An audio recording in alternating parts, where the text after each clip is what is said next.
Thank God that COVID has not taken my life yet. And my sincerest apologies and condolences to all who've been affected by the epidemic itself. Thank you so much for joining us and making time to be a part of our engagement today. My name is Uspaman Lamhlongo. Very excited to see new and old partners still with us. And I'm not talking about age, I'm just talking about the extent to which we've been engaged in the work of elections and so forth. So for today, we are in a process of unpacking the preparation processes from the IEC's perspective in particular in relation to the elections that we're going to be having later on this year. We do understand that this year is going to be the local government elections that are going to be happening. Of course, there's been some contestation from different political parties about whether we should postpone or not postpone or make them all together. But I think that can be part of our conversation that we talk about.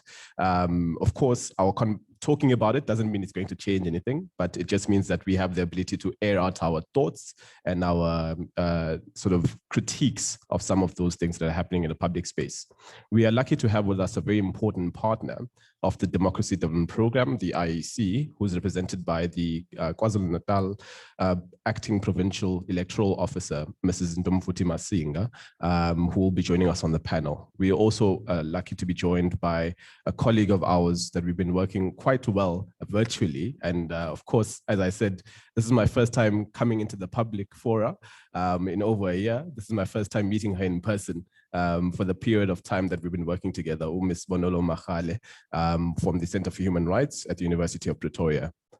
So we're going to be hearing from them first, but what is important as well is that considering that this is a civil society engagement, to the extent that you are aware and are engaged in the process of elections in one way or the other, either as a citizen in terms of participating and what it means for your participation, in terms of whether you feel comfortable about the readiness both of the IEC and general society of participating in the upcoming elections. Think about what sort of questions you're sitting with at the moment as it relates to the elections and the local government elections. So as you listen to the presentations that you'll be hearing today, we'd like to ask you to consider some of those things. The other thing is, we are currently live on our Zoom page for the people who are joining us virtually, because the type of space that we exist in, we couldn't fill the venue with as many people as we would have liked to for an engagement such as this. So as part of it, please ensure that we are complying with all COVID-19 regulations. So that means that we have our masks on, that we sanitize at various points in time throughout the day. Remember that walk in and out, you do the elbow greeting, but it's still important to sanitize and so forth. But just be cognizant of the fact that we're existing in this particular space and time.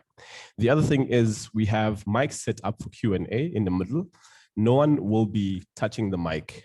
You just walk up to the mic and you speak into it when you have a question and answer. We'll do our best as well from our side that after the use of a mic, someone is there to sanitize it ahead of someone else coming into that space. So you will walk up to the mic when the Q&A section itself starts. Throughout the presentations that you'll be hearing, if there's an opportunity for you to take down notes, that will be welcome. If you require stationery, our colleagues will be happily bringing it in shortly as well, insofar as that's concerned. But those are sort of the general house rules. Of course, the normal stuff about, I would say if this was a virtual meeting, please mute your mics. But essentially what I'm going to ask is, can we please put our phones on silent for the purposes of the engagement? You can put on vibrate if you think you're going to be getting an urgent call, so that you can become alerted to the potential phone call, SMS that you might need to respond to at that point in time. I would ask that we try and move forward, because I feel like you guys are scared of me for whatever reason.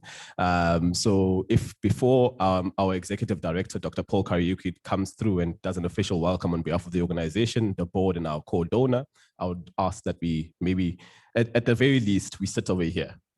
We fill up these front row seats, please, because there will be people who are coming in a bit late. And I'm very apologetic for the fact that you don't get to choose where you're sitting because you're being inconvenienced by other people.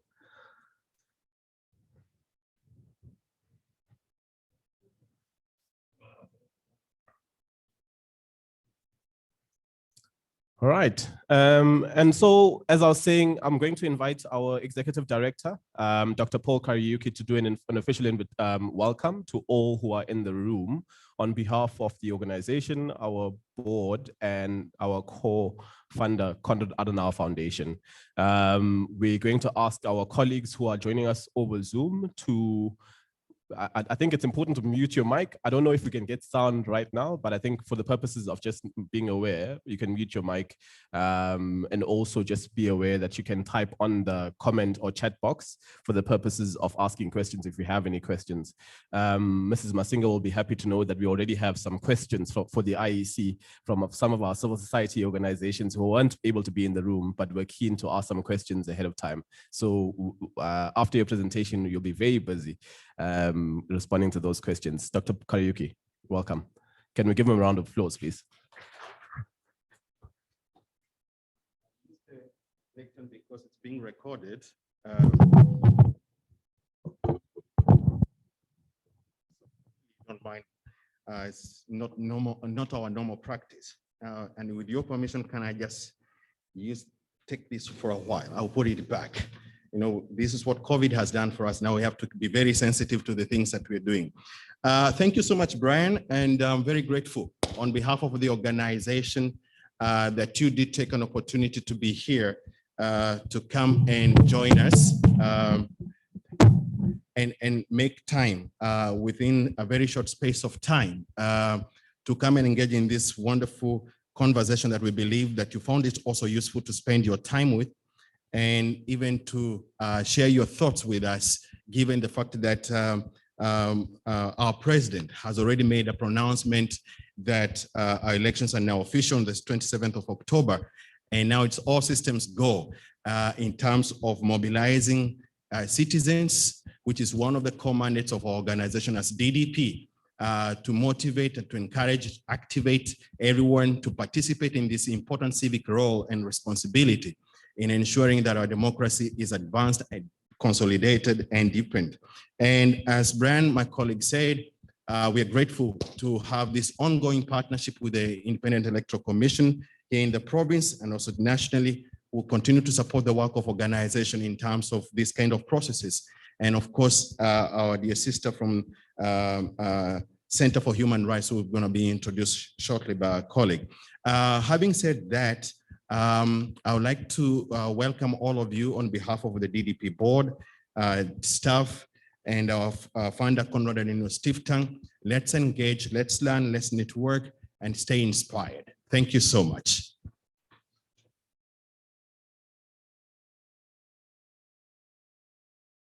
Thank you very much, Paul, for that welcome.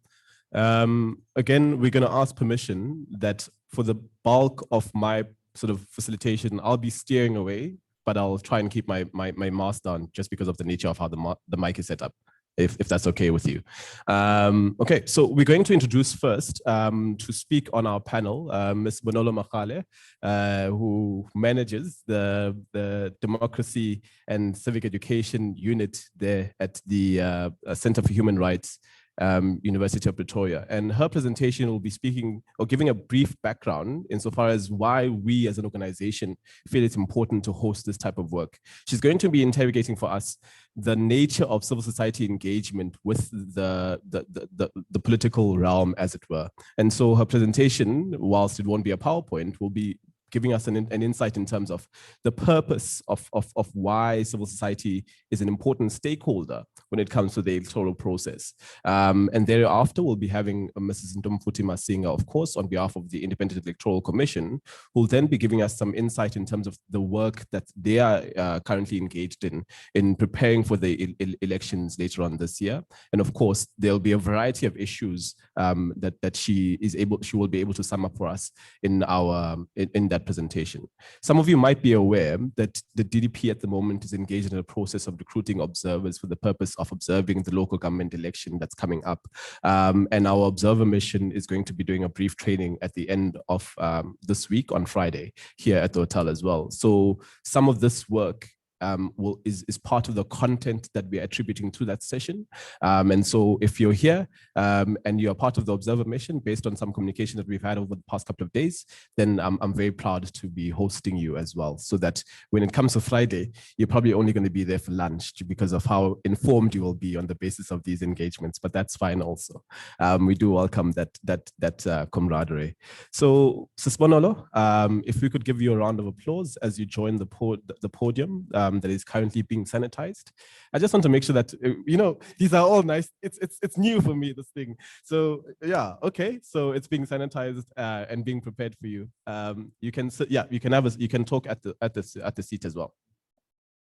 Give her a round of applause.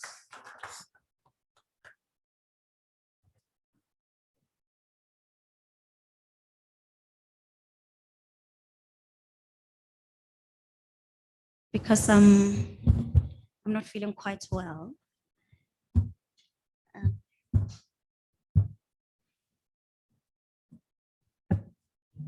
It's good to be here. Thank you to DDP for the invitation. I can confirm that virtual relationships are a real thing. Because I met both Dr. Paul and Pamandla last year virtually, and it's good to see them. Thank you again for the invitation, and greetings from the Center for Human Rights at the University of Pretoria. As Pamandla has said, my name is Bonolo Makale, and I am a program manager of the Democracy and Civic Engagement Unit at the Center. I've been asked to speak on civil society and electoral support in South Africa. So I look at the influence of civil society and the shift that we have seen. I'll essentially look at the typical mainstream civil society organizations, but I'll also look at public alliances, particularly in relation to their relationships with political parties. And I think in South Africa, the African National Congress is the one party that has had very strong relationships with public alliances. So yeah, as I noted, I look at public alliances and the African National Congress. I look at the shifting alliances, the subsequent shifting alliances over the years, social movements as alternative forms of civic engagement and, an expression of freedom of assembly and freedom of association, and look at political power realignment, and conclude with mainstream civil society organizations and their interactions with the state. And so since the advent of democracy in South Africa, the ANC has enjoyed a very strong electoral support and dominance. This is evidence in the party's continued re-election and retention of power since the first democratic elections in 1994. The dominance of the ANC has been attributed to various factors, one being the fact that it's a party that has enjoyed the status of the liberation movement and the power of dismantling the apartheid government.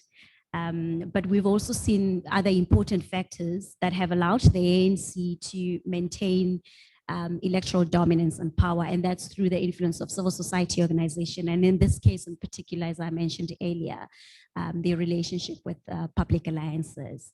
Public alliances have been instrumental in garnering electoral support, assisting them in campaigning and encouraging their members to support and vote for the ANC. In fact, research shows that members of a particular group of organizations have a mobilization effect on South Africans' electoral decisions to vote or not to vote. People who are members of specific civil society organizations, particularly the church or trade unions, were more likely to participate in politics and vote in elections based on mobilizing effects and influences that they get from affiliations with these organizations. These alliances have typically been organized based on party loyalty as well as influences of patronage, where supporting the party will result in certain benefits for these organizations. The typical alliances between the African National Congress, for an example, and civil society organizations have been seen through trade union. You could think of COSATU as an example, the church, and in particular the Methodist Church and the Zion Church in South Africa. And traditional leaders in various ANC strongholds are as the influence traditional leaders and the influence of young people, particularly within university campuses through, university youth leagues, university movements, and university political organizations. And now when you think about the shifting of these alliances that we have seen over the years, the alliances have typically existed between the ruling party and its civil society partners. These have changed over the years. The shifts have been influenced by various factors, one of them being socioeconomic cleavages, the disillusionment that the general public in South Africa has with the ruling party, and of course the rise of alternative options, both in terms of political party and alternative forms of political participation. Issues such as corruption and service delivery, or the lack thereof, have had considerable impact in the disillusionment with the government of the day and growing popularities of alternative political parties and political movements. Trade unions such as COSATU, for an example, have been instrumental in mobilizing electoral support and power for the ANC since the apartheid era. Many popular ANC members, including President Cyril Ramaphosa himself, he was a trade unionist, and used trade unions. Most of them use trade unions as vehicles of political rebellion to dismantle the apartheid regime. The leadership of the African National Congress in particular is currently based on a tripartite alliance between the ANC, the South African Communist Party, and COSATU. But now thinking about the shifts that we have seen in the recent years, particularly in 2012, when we saw the Marikana massacre, where 34 striking mine workers were killed by the South African police services. This resulted in a major shift of alliances between the ANC and affiliated trade unions, which formed part of COSATU. This moment was a watershed in the history of post-apartheid South Africa in terms of labor relations and police brutality in South Africa in the post-apartheid regime. And this has led into the shift of the alliances from traditionally alliances that have offered strong support to the ANC, and then moved to the new kid on the block, the ANC, the EFF, the one that has become the favorite of the Black middle class. If you think about it, post the 2019 elections, the EFF actually did quite well in Rustenburg, which is a mining community, and so the Marikana massacre incident brought a significant shift in the electoral support of the ANC, where most community members then offered their support to the EFF, largely because the EFF stood against that form of police brutality. And we see this happening quite a lot in a lot of mining communities, and this emerged out of the Marikana massacre incident. Again, the church in particular has had traditionally influence on electoral support in the apartheid era, and shortly even in the democratic project of South Africa. We have also seen an increase in the voice of the church as members of civil society, the voice of the church in standing with social movements and non-mainstream methods of political expression. And this may become the main method for the church as influencing political behavior. If you think about it again, during apartheid era, the church as a civil society movement offered support to the apartheid government. For example, the Dutch Reformed Church endorsed the apartheid system.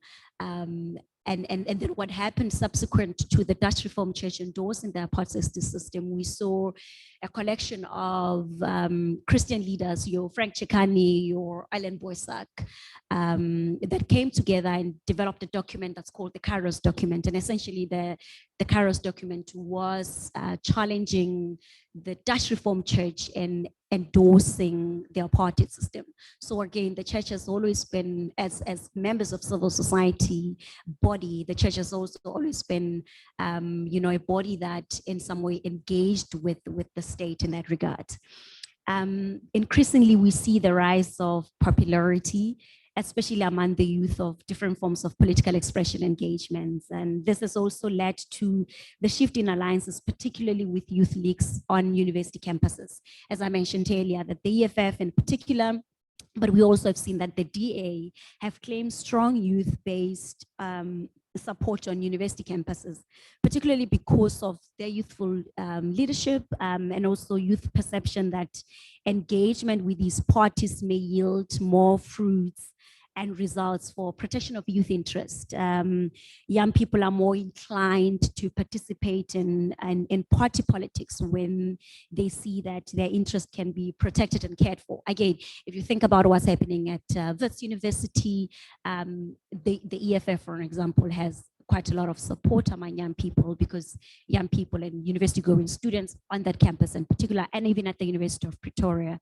the EFF seems to be winning the support of young people, because young people are looking for an alternative because of the disillusionment that we see with the ruling party. And then moving to social movements as alternative forms of engagement. Social movements, of course, they form part of civil society body. They form part of, exercising of the right to freedom of expression, freedom of assembly, and just the right to political participation. And so we currently seeing that social movements have also shifted the landscape of political participation and political support in South Africa. We are seeing an increasing trend towards alternative forms of political participation, against typically among young people.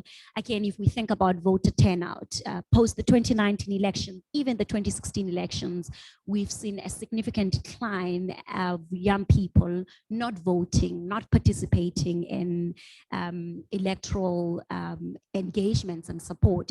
And largely, again, is because young people are saying, we don't trust the ruling party, so why are we voting?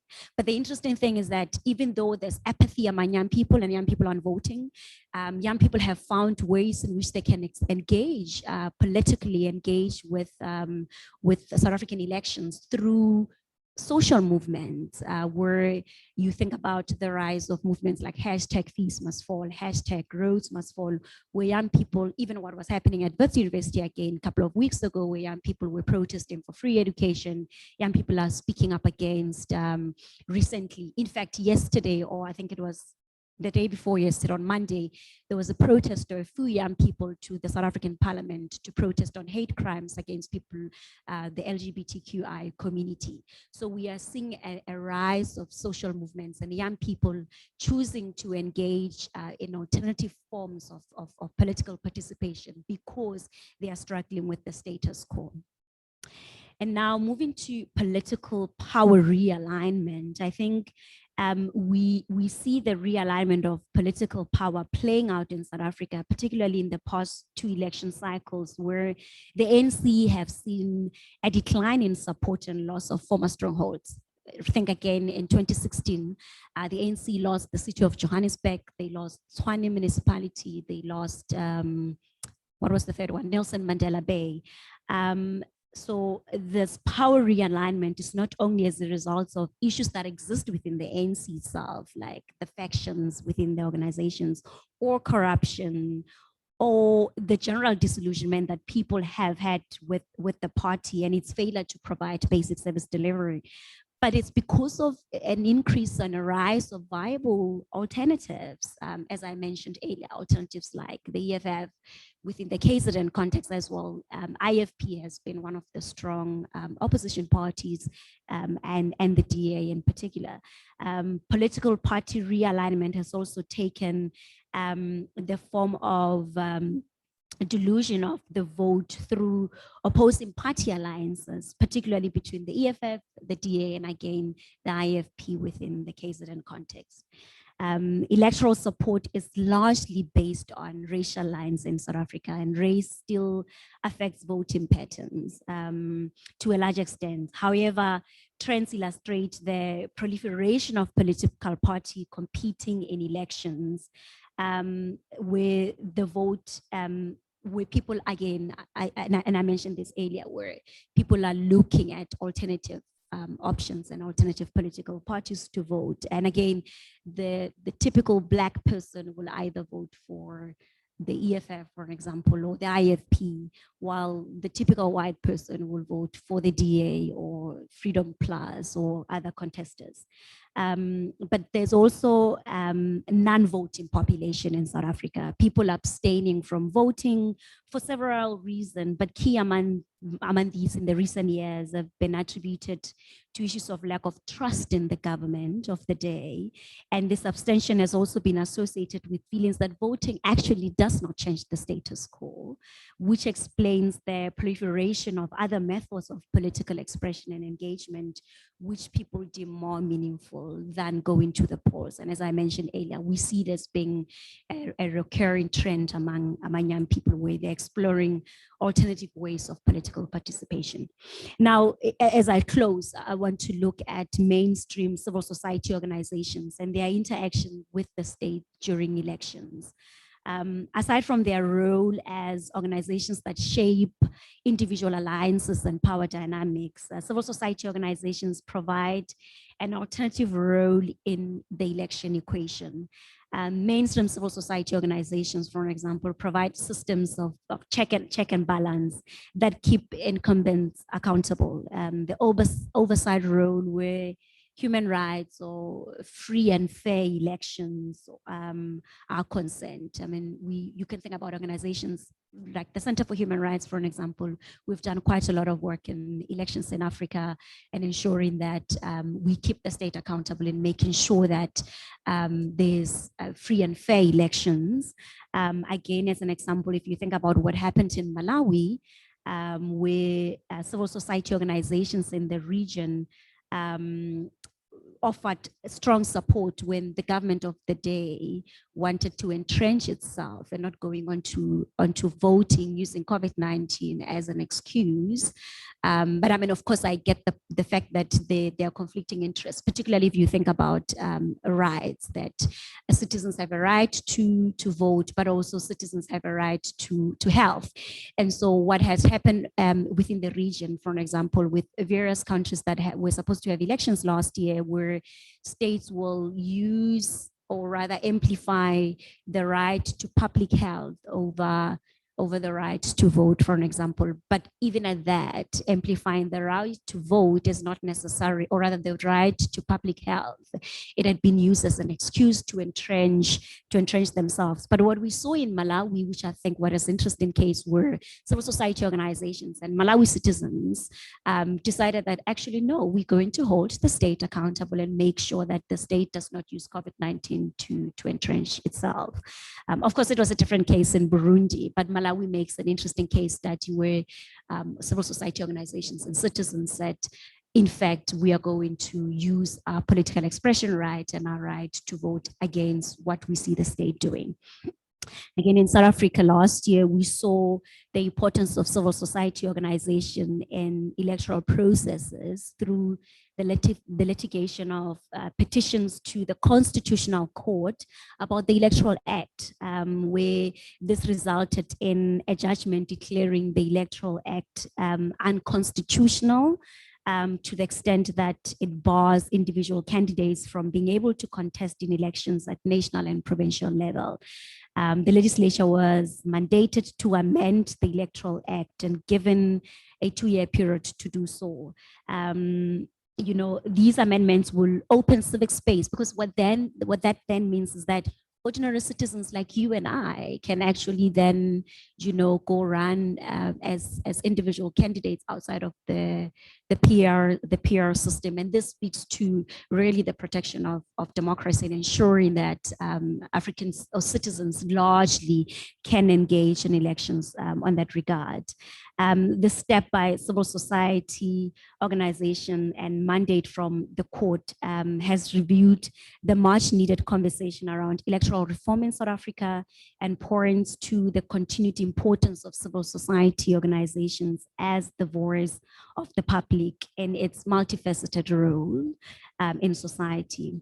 Again, with COVID-19, I think one of the questions that each of us are asking is that now that we are going to the polls in October, again, as I mentioned, there's a conversation around state ensuring that the health of its citizens is not compromised, but equally state ensuring that citizens are given their right to exercise, or rather the freedom to exercise their right to vote. And the COVID-19 pandemic presents a particular moment on pandemic elections in particular, and the need to balance competing interests and rights. There's a valid concern around the safety of carrying out elections during a pandemic, and civil society organizations can play an essential role in supporting governments in areas of ensuring that we see free and fair elections, but we equally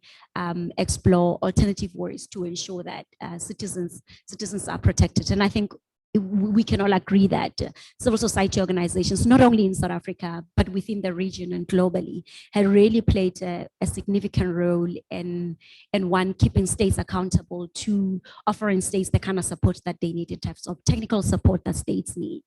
And so when we think about the important role that civil society organizations can play as we prepare for elections, even meetings like this where we are gathering to say, we want to ensure that our rights are not contravened, but we equally want to ensure that the state is held accountable, ensuring that what it is committed for, it has been done. And I think it's an important thing for us as members of civil society to really constantly keep claiming the space and keep claiming spaces like this, because we do have something meaningful to offer in ways in which we are engaging with the state, but in ways in which, again, we are engaging with conversations around elections and political participation. Thank you.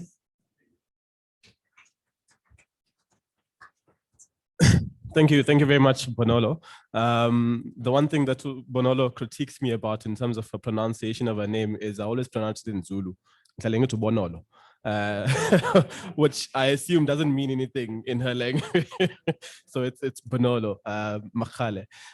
Thank you very much for your presentation once again. I think what is important for us in terms of having your presentation as a precursor to the presentation that will come from Mrs. Masinga is that as civil society, not only do we need to stake our claim in the processes that relate to elections because we have something positive to contribute, but also at the end of the day, whatever happens post-election is something that we ought to be engaged with as well.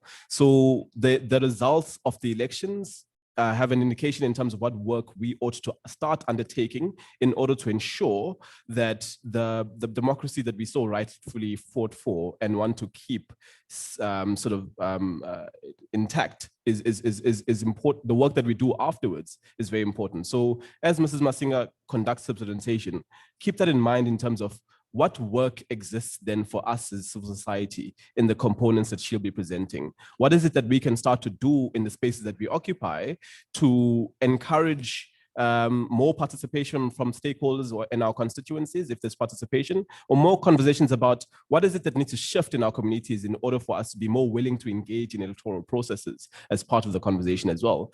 And then further on, to also recognize that post that engagement with the electoral process, what is the work that we then need to undertake in order to ensure that we are active throughout that period of the 5 years, that we're not just waiting for the next election, but that we're actively engaged in the process of building a democracy where active citizens' voices are heard and are respected in the various ways that they will be. So Mrs. Masinga will now present her perspective on behalf of the KZNP electoral office. I just want to also remind Mrs. Masinga you can stay there once you're done with the presentation, because we're going to be having a Q&A so that you don't have to move back and forth. And then Monolo will join you thereafter as well. And then please keep in mind. Please just raise your hand if you need any writing material whilst Tandiwe is here. Guys, yeah, please. So we'll be sending through writing material now, yeah, so that you can be able to take notes and so forth. And we do have a PowerPoint presentation from Mrs. Masinga. Thank you once again for joining us. We really do value the relationship with the IEC provincially and nationally. Yeah, thank you.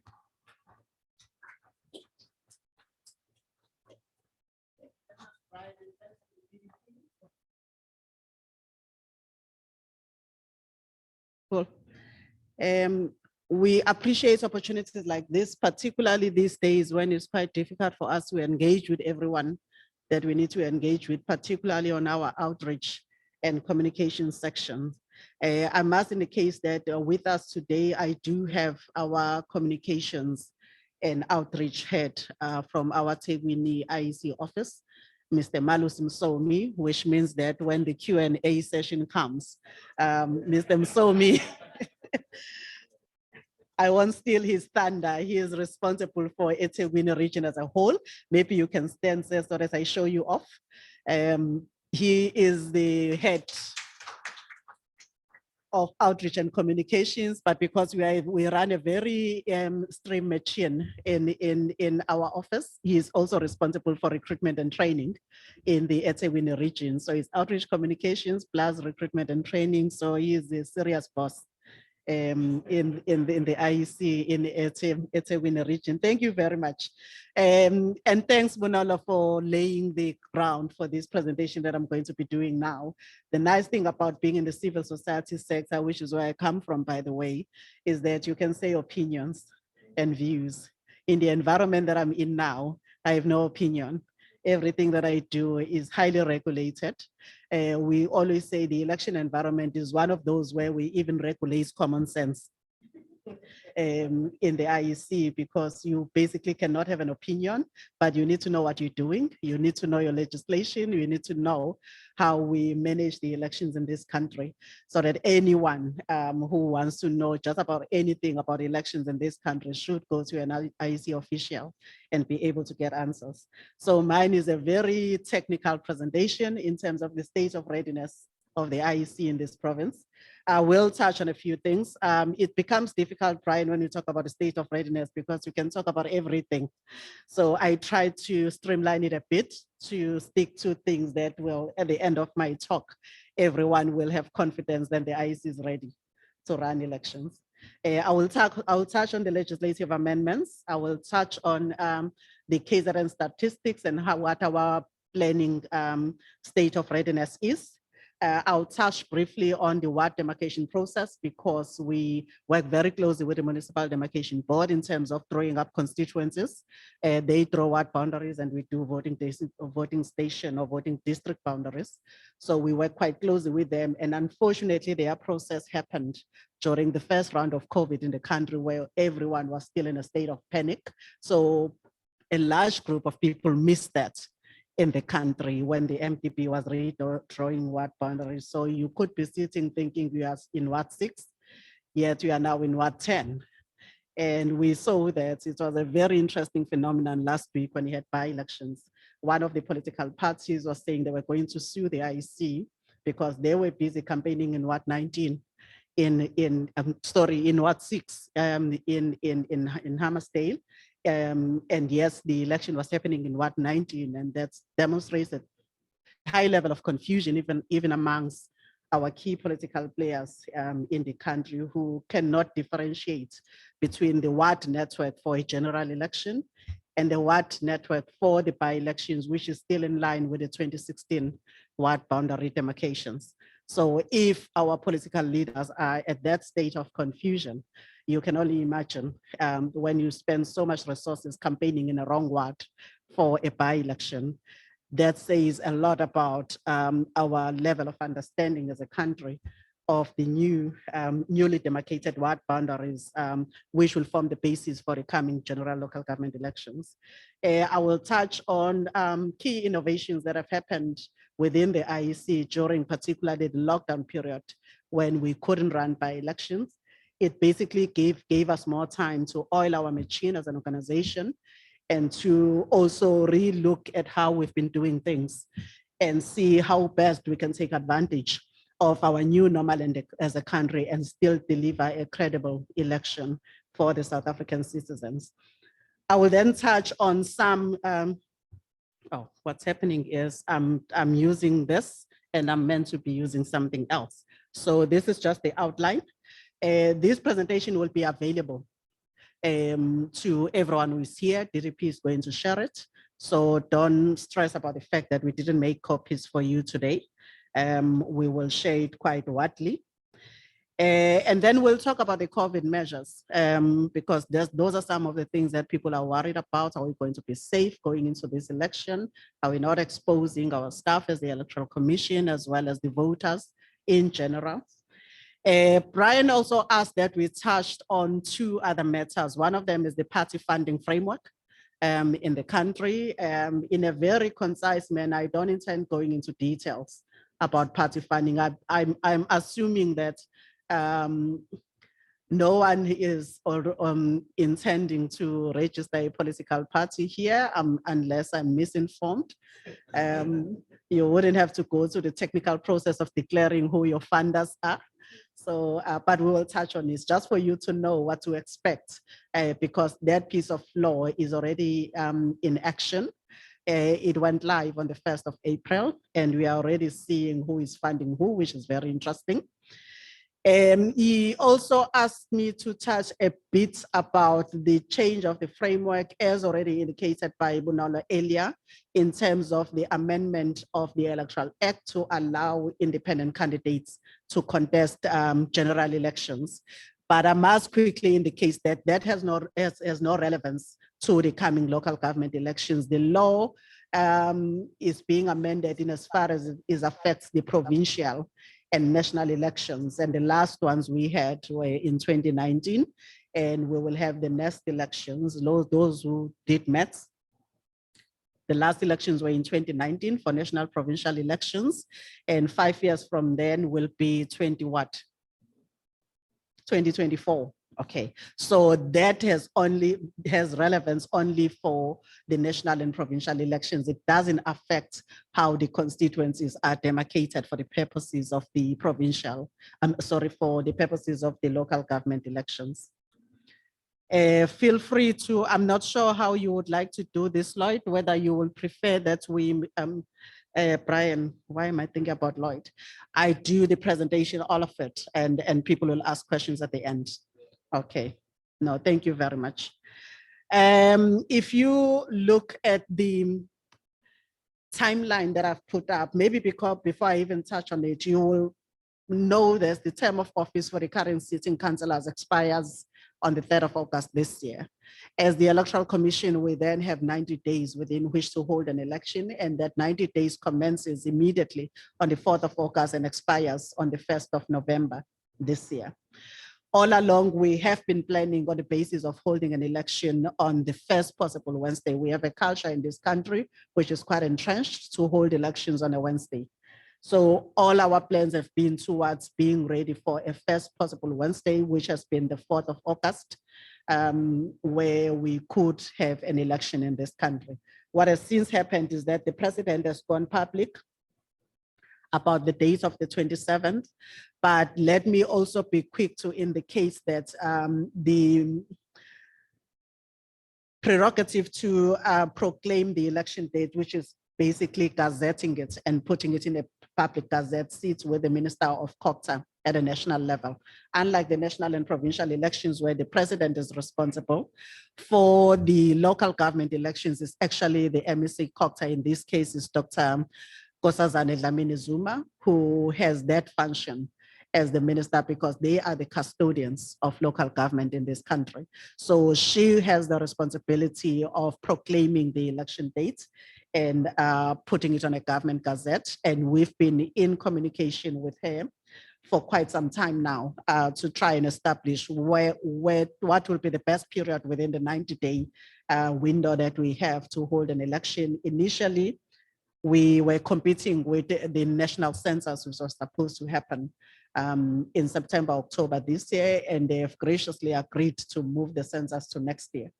That's quite critical for us because we do share staff with STES SA to a larger extent as the Electoral Commission, because we do bring on board short-term project managers who come in for a period of 6 to 9 months just before and the month after elections to assist us with augmenting the capacity in the IEC office that we have in every municipality. So when this STES SA agreed to move the census to next year, it gave us a bit of freedom as the Electoral Commission to play around with the period in our negotiations with the Minister of Culture nationally. We also had to look at the matric trial exam schedule to see that we do not also interfere with that, because we use primarily schools as voting stations. And once they have set up for exams, we have seen that with the by-elections, particularly the ones that we had in November last year, it becomes quite challenging for schools to rearrange their facilities once they have set them up for exam purposes, particularly in light of the new norm that we are dealing with. So we are quite comfortable with the period that have been taken, but for us, a date is a date until the Minister of Culture proclaims it in a government gazette. Is still an announced date that can still change. But we are quite happy with the period that we are all looking at in terms of competing with other national activities that are happening during that period.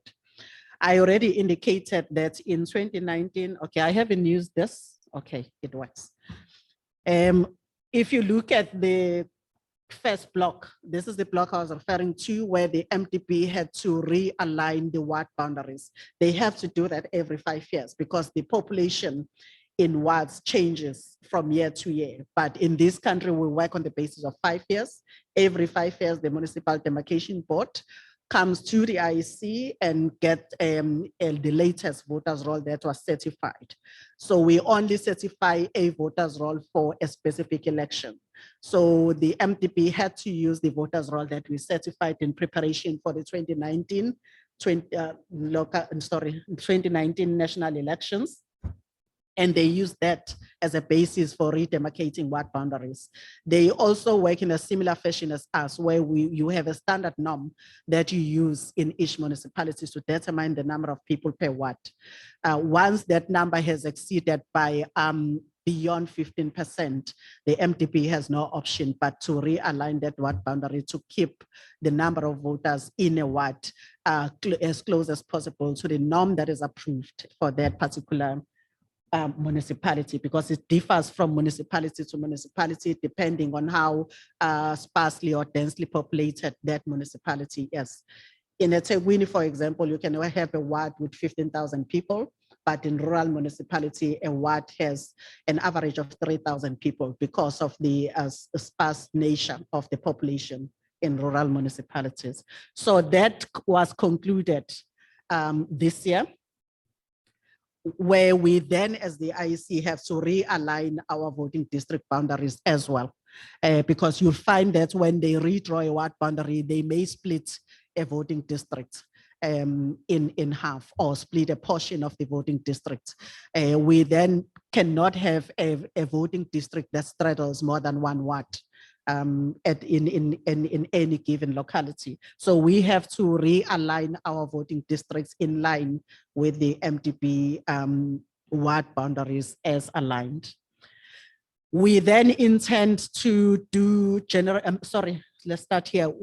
All the wards and voting districts that were affected by the realignment of ward boundaries, we have to do TCR, targeted communication and registration, where we target those specific communities to say to them, listen, the MDP changed your ward boundary, and as a result, you need to re-register in a new ward. We cannot move people electronically as the Electoral Commission. We have to give people an opportunity to register, because it is not a given that people that were residing in this particular portion of the voting districts still reside there. We will move you electronically only to find that you have actually moved house. You don't even stay there anymore. So we give an opportunity for everyone affected by the WAD and VD realignment exercise to re-register. So we do what we refer to as targeted communication and registration, which is happening between April and May this year. By the end of May, we would have visited all the affected communities where we conduct door-to-door registration, only targeting the households that were affected by that exercise. If during your registration, you also provided the IEC with your contact number, you'll get an SMS from us, which says, listen, your voting district has been affected by the change in ward boundaries. And as a result, you need to re-register so that you are able to vote in the October local government elections. Once we conclude that exercise, between May and June, then is the general voter registration campaign, where we will hold what we call a voter registration weekend. Usually in the country, we hold 2 such weekends where we open all our voting stations for people to come in and update their registration details. But this time around, it's going to be 1 weekend because like any other state-funded institution in this country, we've had our budget cuts quite drastically, and we cannot afford to hold more than 1 registration weekend. So we will announce the registration weekend as soon as we have an official election dates, because we can't have an election timetable until the election date has been published in the government gazette. Once that happens, we will then come up with a timetable, and in that timetable, we will decide where we locate the registration weekend, which usually happens 60 months before the election date. I think, okay, I'll come back to the innovations that we have made as an organization in terms of the registration activity itself. I see there's a lot of young people here, so they will be excited to know that we are coming with very innovative ways of registering voters without you having to go to our voting station.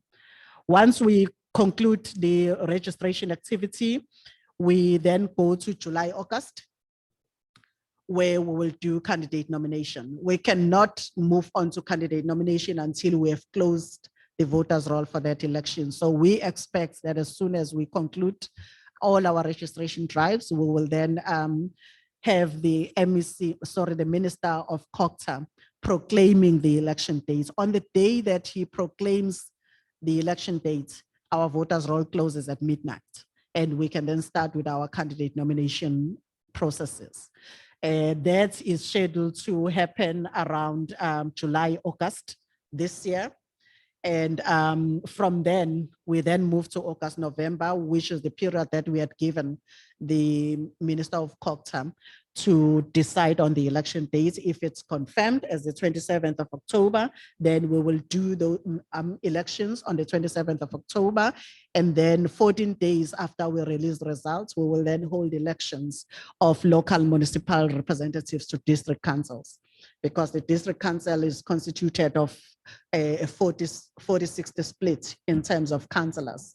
40% councillors we elect directly through a ballot paper, but 60% of district councillors elected once we have constituted the local municipalities. So during the elections, that's what we'll be doing, constituting local municipalities, and 14 days thereafter, we will then be electing from amongst the elected councillors at local level, people that will then represent each local municipality at a district level. So when you mentioned election observation, Brian, election doesn't end on the 27th of October. We still have elections 14 days after we release the official results, where we will be conducting elections of municipal reps to district councils. Now, I did touch on the legislative amendments. I'm not gonna go on the administrative ones because there are a lot of the administrative amendments that we made where we're simply aligning the Local Government Municipal Electoral Act with the amendments that were done on the Electoral Act, which governs the national and provincial elections. Those were done just before 2019. And we then have to align the municipal Electoral Act to those amendments. The ones that I'm touching on here are the ones that relate to, I will say, material amendments that we have done. One of them is creating an opportunity for political parties to register at district level. In the past, we have had parties registering either at a municipal level or registering at the national level to contest municipal and electoral elections. We are creating an opportunity for political parties to now contest elections, even at them to register political parties at district level, in case we have parties that only have interest in a particular district. In the same way, we have parties that register to contest just one municipality only. I always make an example with the Newcastle Ratepayers Association. For as long as we have had local government in this country, we have had the Ratepayers Association in Newcastle registering to contest local government elections, but in Newcastle only, because they are a very vibrant entity that has been around for quite some time. The second one talks to the provision of voting procedures for people without addresses. You will recall that in 2019 December, the Constitutional Court ruled that we need to have an address for every person for every voter on our voters roll.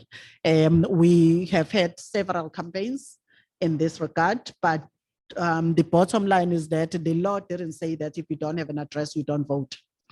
What the Constitutional Court said, we need to make every effort as the Electoral Commission to get addresses for everyone on the voters roll. However, if come the election day, we still don't have your address, when you arrive at the voting station, we will still allow you to vote, but we will first ask you to provide us an address.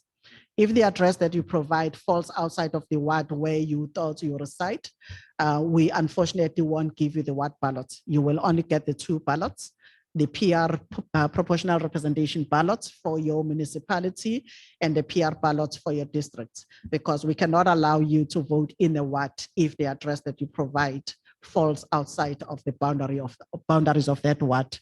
That's why it's quite important that people do check their registration status, either through the SMS facility that we have in the commission or in our websites, just to confirm that you still reside in the ward that you think you reside in, because the MTP has moved around the ward boundaries for the purposes I've already explained. We also have tightened the area that deals with the effective dates for the Electoral Code of Conduct, where we are now very specific as the Electoral Commission that the Electoral Code of Conduct, which is part of the Electoral Act, comes into effect on the day the election date is proclaimed, which hasn't happened yet. We expect that that will happen somewhere in August. From that day onwards, the political parties and candidates will be bound by the Electoral Code of Conduct, which at your leisure you can go and read about in the Electoral Act or the Municipal Electoral Act. It's exactly the same on both pieces of legislation, which tells you the type of prohibited conduct in any election and the applicable offenses. We have also dealt with the issue of privacy of information in the manner that we handle our voters' roll. Legally, we are obliged as a commission to make available the voters' roll with addresses to all political parties and independent candidates that are contesting an election.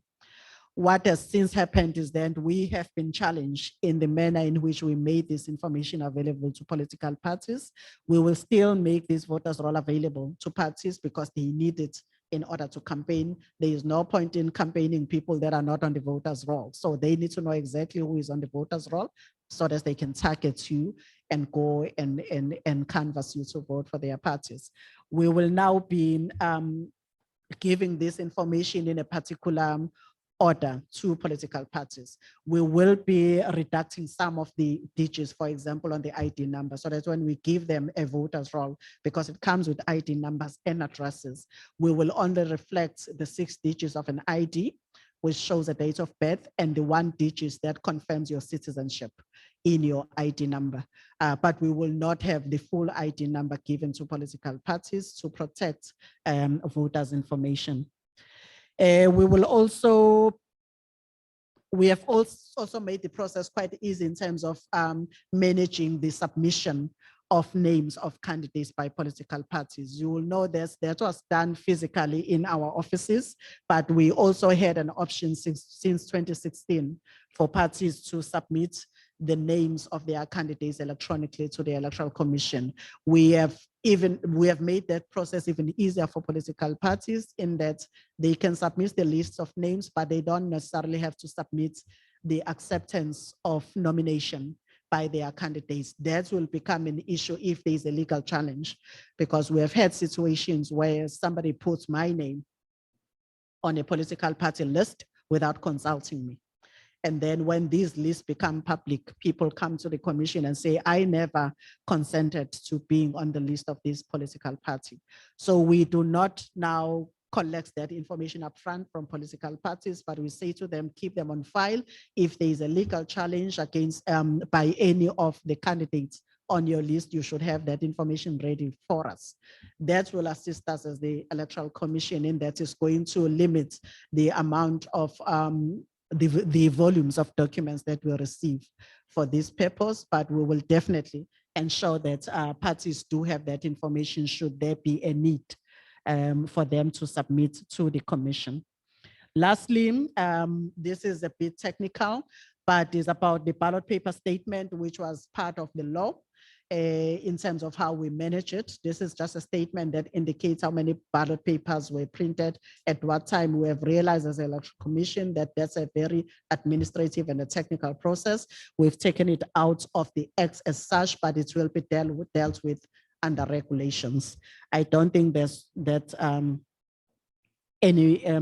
a material change as such. We are just moving it from the Act and locating that in the regulations, which are actually easier to change should there be a need to change the manner in which we execute our processes at the voting station.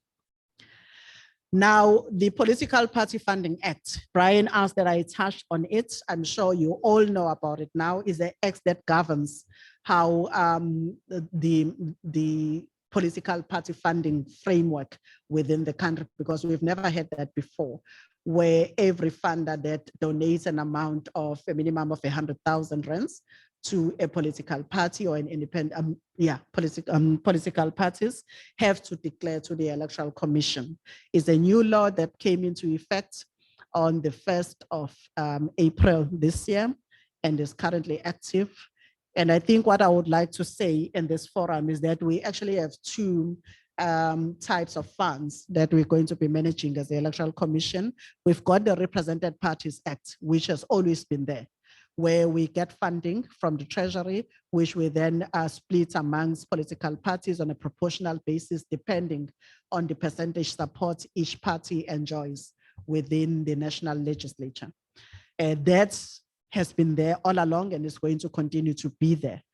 The new aspect of it is that they will have, all the funders will have to declare, and political parties will have to declare with the Electoral Commission any funding in excess of 100,000 rands from a political party, whether it's received as a lump sum or is received in installments over a year. But if it adds up to 100,000, they then have to declare it to the commission.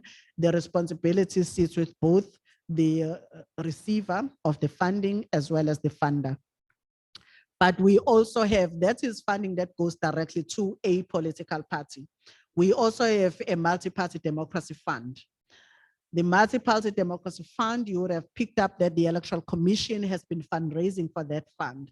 This is the fund for any person and business community that would want to fund the multi-party system in this country, in that they don't donate to a particular political party. They instead donate to a fund, which is then equitably split amongst all political parties that are contesting an election. We believe that that fund is very important for the country, which is not directing funds at one particular political party, but is a fund that will assist any other party that contests an election, as will give them a step to get into the field and play the field, because we do know that there are funders that are very clear in that they want to give funds to certain political parties only. So that is the fund that the Multi-Party Democracy Fund is the fund that the IEC is fundraising for amongst the business community, which will make sure that we at least have something to give to political parties that do not get direct funding from donors. So I think that was meant to create a balance in that we know there are very well-established parties that will get funds.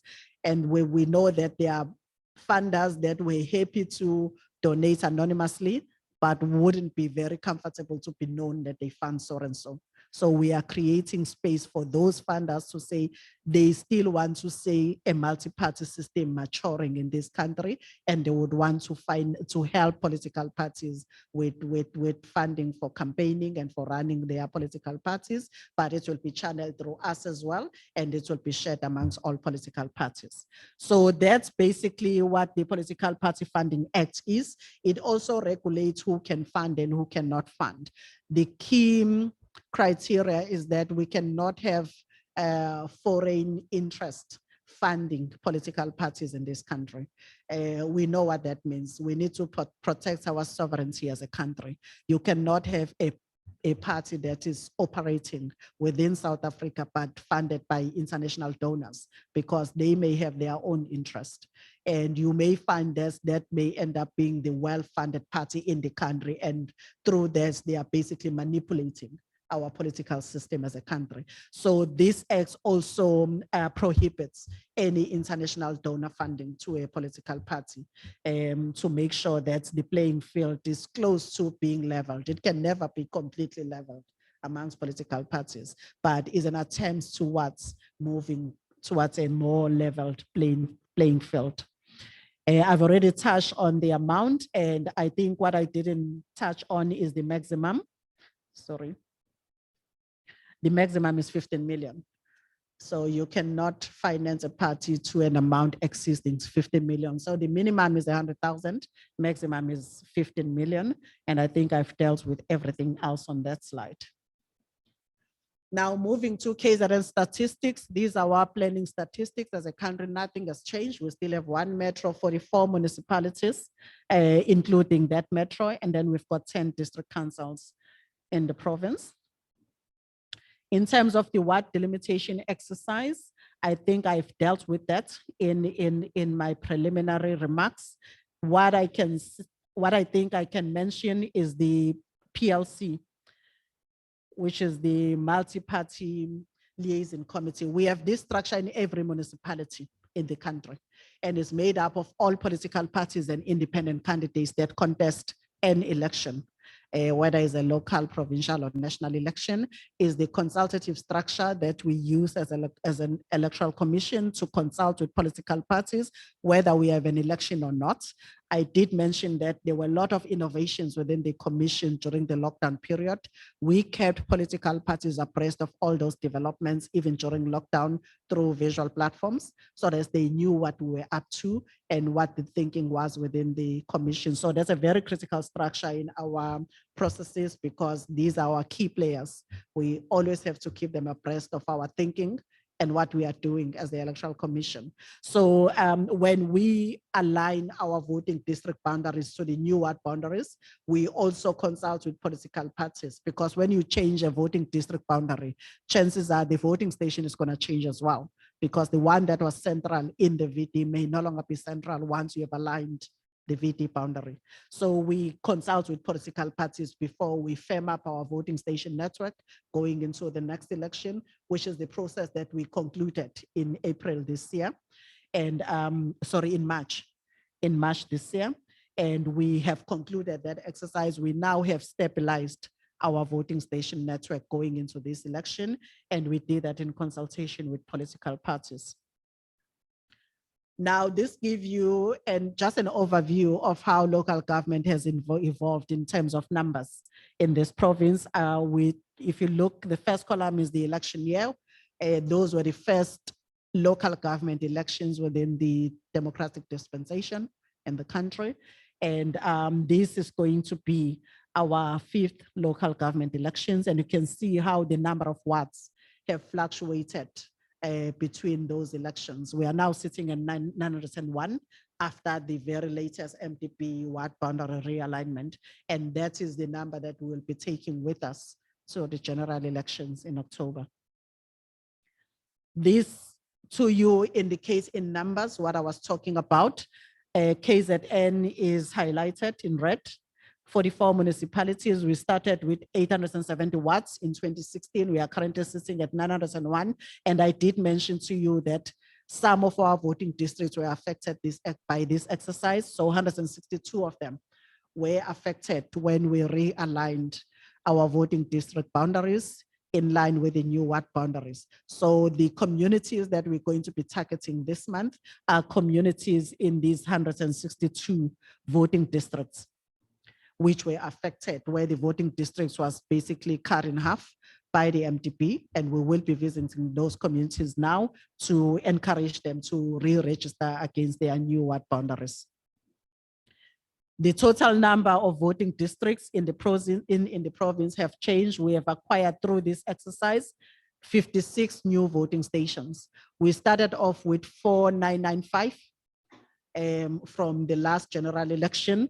And when we realigned the voting district boundaries, we were compelled to create new voting districts in some areas because we couldn't mesh them with the neighboring voting districts because of the numbers. We also have a number that we work with, and once we exceed that number, we can no longer mesh those voting districts. We have to create new ones, and our new voting station count is 4939 in the province,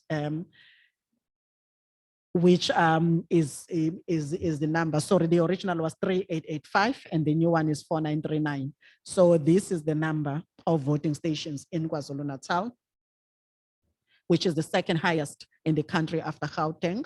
So this is an important number for election observer missions that you now need to determine what percentage of that you are going to be able to post election observers in during the coming election. In terms of seats and councillors, we did a quick comparison of the 2016-2011. Everything have grown. This is the 2016 figures in terms of the number of seats that we have and that councillors were, that candidates were contesting for, and these are the 2021 figures. If you look at the total number of seats that will be under contestation, in 2016 we had 2,044. This year is going to be 2,113. That's a 3% increase from the last election. The total councillors, the reason you are seeing a lower number of councillors versus seats is because we have councillors that are elected at the local municipality level who then get elected to sit in district councils, but it's still the same bodies. It's different seats, but it's still the same bodies that go from local council to district council. So this is the figure that we are going to end up with in the province, the total number of councillors that we're going to have come the next election. Moving on to the voters' roll. Again, KZN is highlighted for you, and you can see that after Gauteng, Gauteng still remains the most populous province in the country, but KZN is right there. I think Eastern Cape is there with us as well. They are number 3. This is a demonstration of the age groups on our voters' roll, which is information that those of you that are involved in research will find interesting in terms of the breakdown in age groups of our voters' roll. But currently, this is where we sit as a province in terms of the number of people that are registered. That number is going to change. The final figure will be the figure on the date the minister proclaims the election. That will be the final figure on the voters' roll, and that will be the figure that we will be taking with to the general election in October.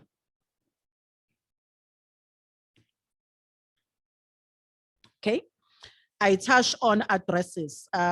This is the area where we intend collaborating with just about everyone. I've again highlighted KZN in terms of the address deficit in the province. of the 5.3 million people that are on our voters roll, we currently sitting with 191,000, which is a huge increase from the figure we're talking about going into the general election in 2019. KZN had 400,000 people without addresses when we went to the 2019 elections.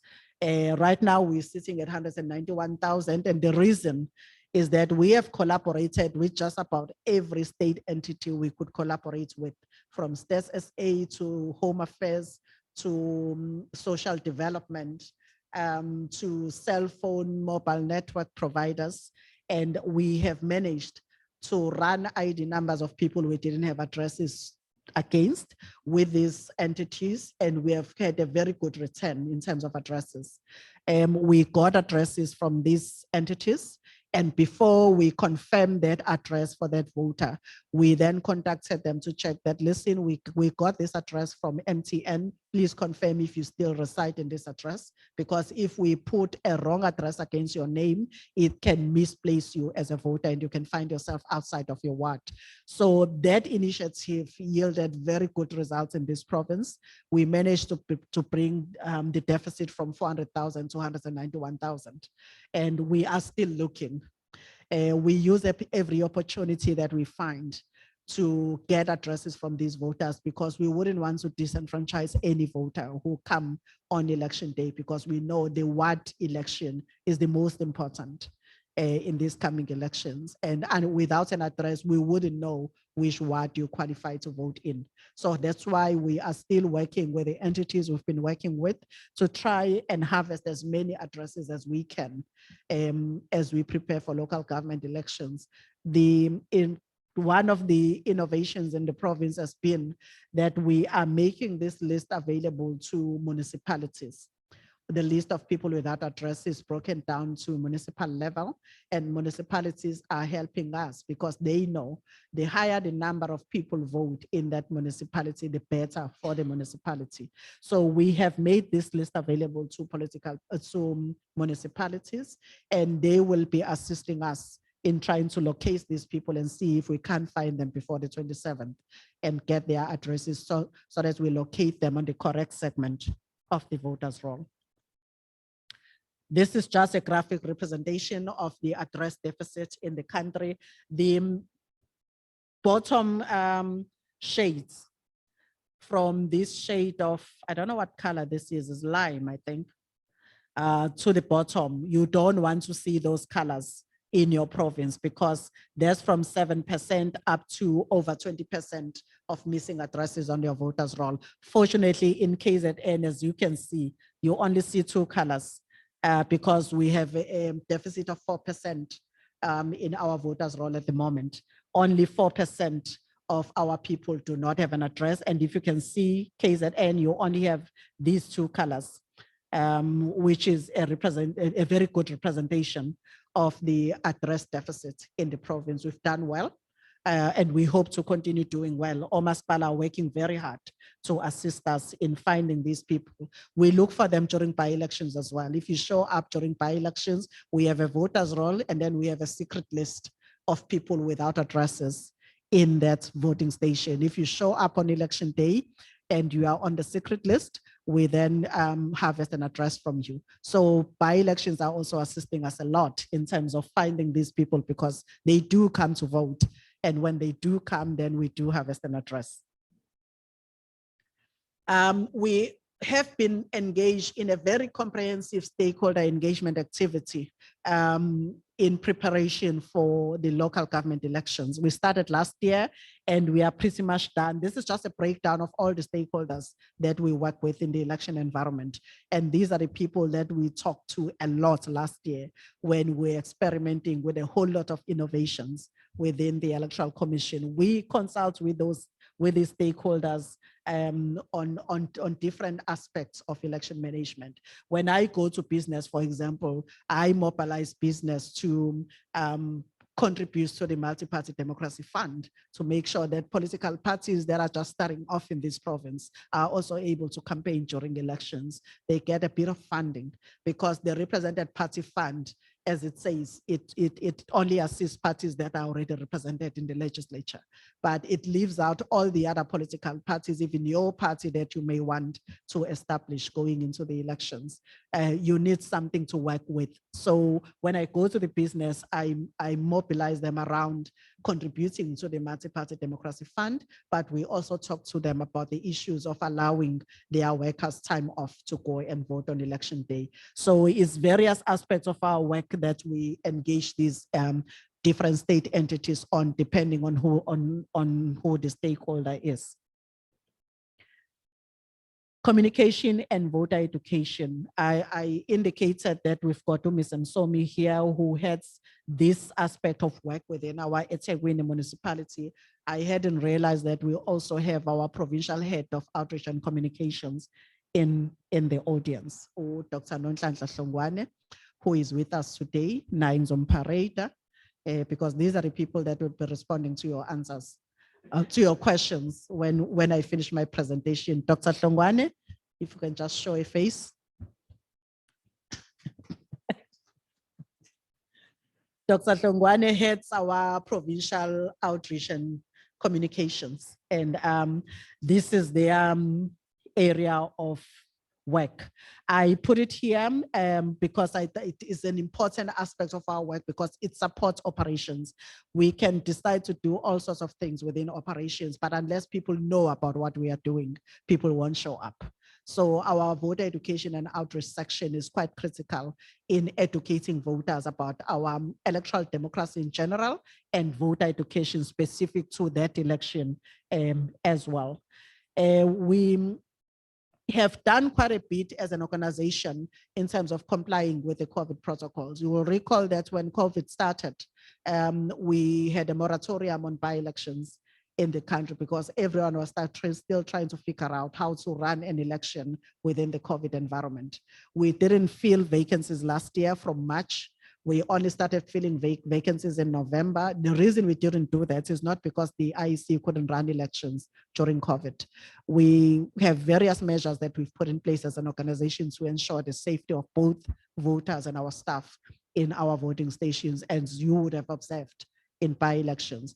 But the key thing was that in all levels other than level 1, political gatherings are prohibited in the lockdown regulations. So as a result, political parties couldn't campaign for the by-elections. We only resumed by-elections when the country moved into level 1, which made it possible for them to run political campaigns, run door-to-door campaigns in various communities. And we have proven together with political parties that it is possible to run a credible election which involved an informed electorate, and which also enables them access to voters during COVID. So we are quite comfortable as the Electoral Commission that it can be done. We have then migrated to digital platforms in a big way as the Electoral Commission in terms of our education campaigns. We have done some of those in partnership with civil society organizations like DDP, but all our consultation with all the stakeholders that we've been working with have been visual. So we have established that it's quite possible. And we are saying to political parties, it's also possible to run a digital campaign as a political party through social media platforms. And that has been demonstrated through the by-elections. So all our activities are towards adjusting to the new norm and basically migrating to digital platforms, because that's what the future is.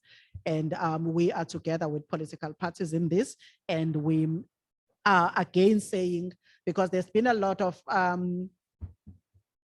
uncertainty amongst the electorates on whether it's a good idea to continue running an election during COVID times, to put it that way. We have seen that happening in other countries. Is highly possible. And what is important is that what health and safety measures do you put in place in your voting stations to make sure that you protect both the voters who come in as well as the electoral staff that come into voting stations. But our social media campaign is going to intensify as we get closer, particularly to the registration weekend, because we want to encourage people to use our digital platforms more than they go to voting stations, because we do secretly want to depopulate our voting stations a bit. We don't expect the same numbers that you ordinarily see in our events going to voting station for registration. Or rather, we reserve that for the election day itself. So you will see a lot of registration activities happening through our digital platforms as the Electoral Commission. Recruitment and training, I thought I would touch on that because you can't talk about readiness without talking about recruitment and training. We are going digital in this space as well. We know the criticism that have been leveled against the Electoral Commission in the past because of our recruitment strategy. All along until now, when we demarcate a voting district boundary and then identify a voting station for that voting station, our recruitment has been mainly centered around the venue that we use as a voting station. First, we go to the landlord and say, this is the criteria that we have. We need 2 people that are going to manage this voting station, a presiding officer and a deputy. And we have a very stringent criteria for those people. It's not for the unemployed. I think it will be irresponsible of anyone that you can take someone from the street who have never worked in their life and say they need to come and manage a voting station. So those 2 people are people who have experience of supervising people, are people who have experience in implementing the law. They can read the law and interpret it in the manner that makes sense to anyone who comes to the voting station, whether it's a voter or a political party. So we've been very strict in terms of who assume that position. But the general public, in terms of somebody who manages the queue at the voting station, who administer the ink at the voting station, we have been saying once we've got a presiding officer and a deputy, we then say to them, can you find people for us who miss this requirement? Advertise in the voting station. We advertise in municipal buildings and all other public places that we could advertise in. But as we all know, nasemafemini angithi makuvuleka isikhala efemini abantu abazoqala abantu abanomuntu osebenza khona. So that's what has been happening with us as well. The presiding officer and the deputy will recruit those close to them to work in a voting station. The biggest change in the environment is that you just need to go to the IEC website and apply in your voting station to work in a voting station for these coming elections. We are opening up the space. Yeah, not like to open up the industry. We're opening up the space. We are saying anyone who wants to work in election, and the process actually starts now because you first need to register your profile in our website, and that is already available now. You go to the IEC website, you register your profile, it asks you some questions, and in the way you answer those questions will determine whether you get employed or not. Because we cannot employ you to work in a voting station unless you are registered in that voting station. There are certain things you cannot hold a political profile and work for the IEC. You shouldn't have held a political profile in the last 5 years. You shouldn't have held office and be a branch executive for a political party or a union in the past 5 years. You need to have a minimum of matric, at least if you are not a presiding officer or deputy.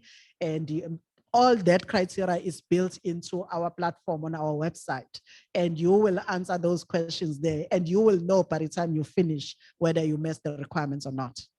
So what we are encouraging people to do now, because we haven't opened up, if you go to our website now to experience what I'm talking about, when you go to the website and go to IEC News and go under jobs, you will already see all the by-elections that are happening, because we've been recruiting through that platform for by-elections. And like we have done with the by-elections, you had to be registered in that municipality for you to be able to work in that municipality. So that's, I think, one of the biggest innovations. We copied on our website, Abantu Abafana No States SA, who've been doing this for quite some time, on how best to use digital platforms for recruitment, basically mass recruitment, like we're going to be doing in voting stations. And it's quite an exciting development for us in the Electoral Commission.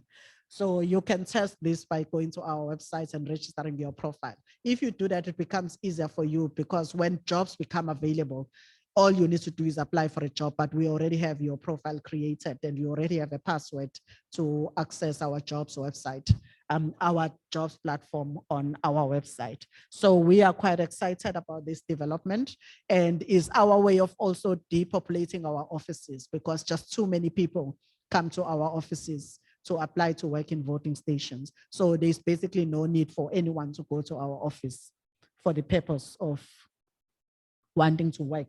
We have used this platform for the employment of project managers as well, whom we employ on a short-term contracts of 6 months to work during elections. All those positions were already advertised through this platform. So we've tested it. We've tested it with the by-elections and it worked quite well. There were no glitches. It's quite a simple and straightforward platform. On key innovations, I won't touch on all of them. I'm trying to save more time for questions because I know people have got specific questions. These are some of the innovations. The biggest one, of course, being our e-recruitment and e-training platform, because you will also be trained online. You will undergo modules online. We will only bring you in, if successful, just to familiarize you with the gadgets that we will be using, because we are replacing our very old zip machine that have served us well in the commission for a number of years. But because we are automating most of our systems at the voting station, we now have a new gadget, which is on its way from South Korea at the moment, which is going to be used. It's basically a tablet, which will have customized apps for the Electoral Commission. We will have a registration app in it. We will have a staff attendance app in it, which will make it very easy for us to mark an attendance register for our staff at the voting station and pay them, because the entire system is now automated through a specific app that will be built in. We have an app that is going to track ballot papers from the time they leave our printers to when they arrive at the voting station, so that we know exactly where the ballot papers are at any point in time. And then lastly, the very important one for registration purposes, it will have the GPS functionality built into it. So we'll have the entire country in this gadget, so that when you give us an address, it can plot you on the spot on the correct voting district and the correct ward, so that we know that when you show up at a voting station, you reside in that ward. So when you give us an address now, unlike now where you give us an address, we record it and then we go and plot it on our systems when we get back to the office. This will be happening live through this device. You give an address, it tells us straight away which ward or voting district your name will appear on the voter's roll. And the one aspect that I didn't mention about this gadget is the aspect of controlling voters on the election day. It's gonna serve as a live voters roll on the election day, so that once you have shown up in one voting station, you can't show up in another. That's regardless of the other security measures we have in place, like inking your finger and marking you off the voters roll. But this machine, as you arrive at the voting station, it will tell us whether you have shown up elsewhere. And it will help us with that problem that you remember in the 2019 and in the 2019 general elections, where there were allegations of people who managed to wipe the ink off their fingers and managed to show up in more than one voting station. This is our mechanism of making sure that doesn't happen. So it will be loaded with the voter participation mode, which basically records you as you arrive at the voting station, even before you vote, to make sure that you can't show up in more than one voting station. So we've been hard at work during lockdown, developing all these apps and inviting political parties to make an input, and political parties have brought in their IT gurus to make sure that the system is safe enough, which is something that we do with our results system as well. We did that with these applications to see if they can't be infiltrated in any way and make sure that they are safe enough. Our website, you will see that we revamped our website and it went live on the 1st of April. This is what I was talking about. If you go to our website, you will find all this. And then when you go to About IEC, the drop-down menu there will also give you a window for jobs where it will prompt you to load your profile so that we already have your profile as the Electoral Commission, and you don't have to do that every time you apply for a position in the IEC. You will have a profile and you'll scan your qualifications, and it will become easier for you should you want to apply for any position that may come up in the IEC. The bottom aspect is about the app that we were already running in the last elections, which monitors issues of disinformation and allows members of the public to report any aspects or any incidents of misinformation, particularly in the digital platforms, because we know how quickly those will spread in the country. And those are the sort of things that tend to discredit them, to undermine the credibility of the elections. So we encourage members of the public to use this platform to report any disinformation. What you would have picked up, for example, in the last by-elections that we held, there was a story that was going around of somebody who showed up in Hammersdale with a stack of IDs. And the story that ran was that this person was trying to register those people in absentia, which was not true. It's somebody who brought those ID copies to check if those people's names were on the voters' roll, which is quite allowed. And they were not breaking any law. But the moment you twist the story and say this person was here to register people in absentia, it creates excitement, and yet is misinformation, because that was not what the intended use of those IDs were. So we look for those kind of stories. And like in 2019, we're going to be activating this platform for people to be able to report such incidents, so that if there's a need for the IEC to correct that in the public domain, we do that, because those kind of stories has a potential of creating doubt in the minds of the voters about the credibility of the elections. I've touched on most of this. Only the bottom one I think I can mention, in that even our observer accreditation process is now going to be online. We are not going to be expecting observer organizations to apply through the system that we've used in the past. All that is online. Party registration is online. Candidate submission is online. Recruitment and training is online. We actually are not going to see you in person anymore. Even if you want to register a political party, you do that online. Our website is very interactive lately. We do all those things online because we're trying to protect ourselves and protect you as well, and save you cost in going to an IEC office to do all these things. So we have gone digital in quite a big way. And the most exciting one in terms of us going digital is that from June this year, you don't even have to go to the IEC to register as a voter from June this year.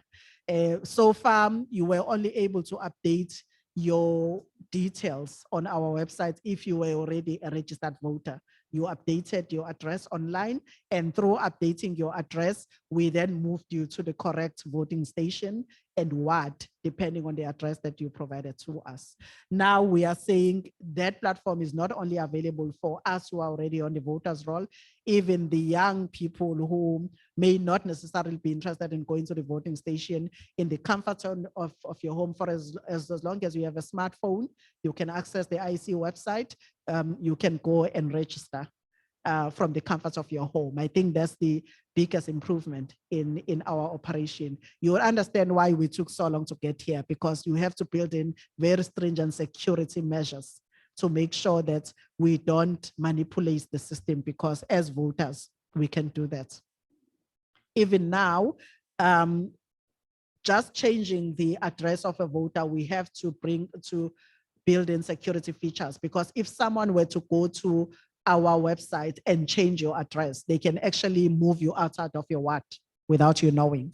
So we had to make sure that we have very stringent security measures that we built in. So we've done the same with first-time registrations as well. So young people will be very excited to know that they don't have to go to voting stations during the registration weekend to register. They can register from the comforts of their homes from June this year. So that's quite exciting for us. I have dealt with all the different, that's the voter charts. That's the one that we're going to be using to register first-time voters which will be accessible from our website. I'm not going to talk about the protocols that we've put in place in voting stations to comply with COVID regulations. If you've been to by-elections, you know what we've done. We have made sure that we are fully compliant with the COVID health and safety protocols in our voting stations. Unless there's a question, I'm not going to touch on that. This is just me showing off our staff at voting stations wearing our COVID gear. They wear this when they go to conduct home visits for special votes, and they wear that in voting stations as well to protect themselves because they deal with high volumes of people. I think that basically is what I thought will make sense if I talk about readiness, because you can just talk about everything when you talk about how ready we are as the Electoral Commission. So I hope I've touched on aspects that people are interested in. Thank you very much. Thank you very much. It was a really comprehensive presentation. And I think if people still want to ask the question of how ready is the IEC, then the response is very ready. Very simply. No question of that. But I think I'm very excited to hear from our colleagues. So, Mr. Msomi won't have an issue engaging with these new apps and so forth. Okay, so we're going to allow a short process of Q&A, but can I just give it 5 minutes, ladies and gentlemen? There's tea outside for those of us who might have come late, but what I'm asking that you do is that if you want some refreshment, please go grab it quickly and then come back inside so that we can resume with the remainder of our program. It won't be too long hereafter, but we just want to engage properly in a discussion around question and answers, so that when we leave here, we leave with all of our questions answered. Any thoughts that we might have, they don't linger in our minds, but it's something that we've already addressed in an open platform. We already have questions from our Zoom platform as well that we're going to be engaging. But can I please ask for 5 minutes, grab something quickly and then come back inside. There's water on the side of the tables as well, please. Sorry.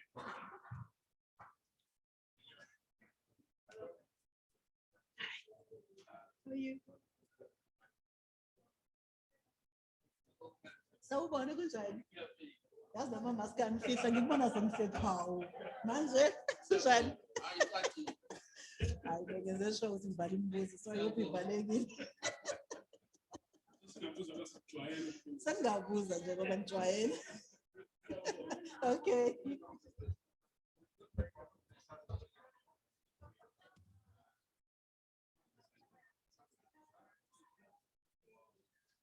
Hi, how's it?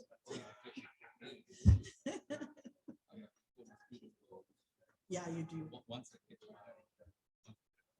Yeah, Brian is going to circulate it. No, I think they'll be very excited. I know that. Actually, what I'm going to do,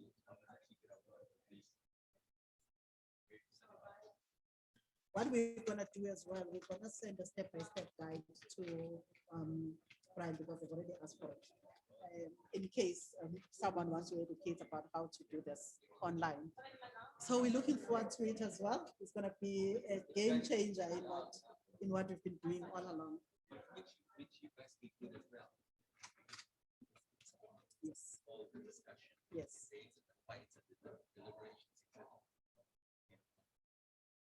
Now it's going to be quite exciting. I mean, the increased use of digital platforms have just changed the way we operate, because I wouldn't have been able to come here because I've got Menco at 2:30 in Pretoria today, which I'm just going to switch to as soon as I finish here. Life has been made easy. COVID pushed us that direction.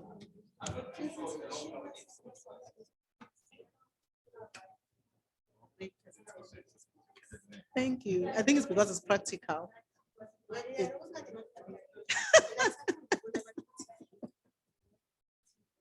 But there's my visual platforms are I've got Menco in Pretoria at 2:30. So when I finish here, I just need to switch on and join Menco. So you end up accepting everything because you actually can. Yes, it's okay. So half past 2 is fun for my Menco. Otherwise, I would have spent time on the road flying to Pretoria, coming back, apologizing to you, saying I'm not available because I'll be en route to Pretoria. So it has actually made life easy.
Yes, but then you're speaking to a person in the hall.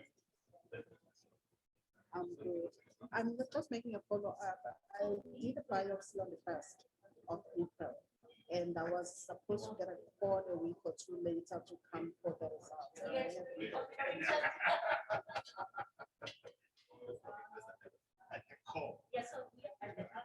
Electoral process unencumbered in that regard. So those are the three questions that we have from Upasna on the Zoom platform. I think that's it from the online platform for now. But those are the three questions. If we can ask that you respond to those three questions before we take our first round of questions from the floor as well. Can I invite Dr. Hlongwane to respond to those? Yes, Dr. Hlongwane, you are welcome to use any of the mics next to you, or you can come up to the stage. We are very proud to have an all-female panel. If you come on board, then we can give ourselves a pat on the back. Okay. Thank you, Pastor, for your question. I would like to say that for registrations, people with disabilities can use the platform mentioned by Mrs. Masinga, the click, check, and confirm platform. And we are also planning to have an engagement with them to update them and give them the same information as our key stakeholder. All people with various disabilities are planning to have that engagement with them in May.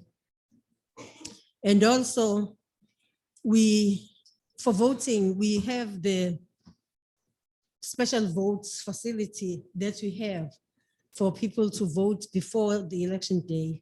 So that is very useful for people with disabilities to apply for special votes. This happens also for by-elections. We have special votes arrangements during by-elections and for voting when they can be visited in their facilities or at home, or if they prefer to come before the rush of election day to come to the voting station. I think that is as far as I understood the question. If not, I'm going to ask Mrs. Masinga and my other colleagues to pitch in. Thank you.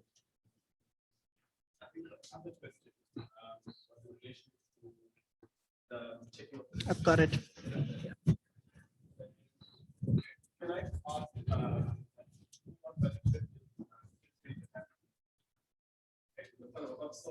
and then Sheldon, if you can go up to any of these mics, and then we have to circle back.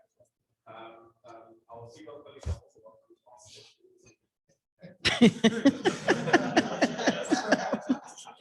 My goodness.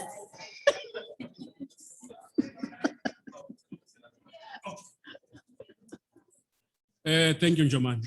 I've got two questions. Greetings, everyone. I'm Reverend Sonto Tusi, representing Uthukela Majuba Mzinyathi Christian Council. I'm based in Escort. The first question, can it happen that the Minister of COGTA proclaim the date which is different from the one which the President has just announced, which is the 27th of October, 2021?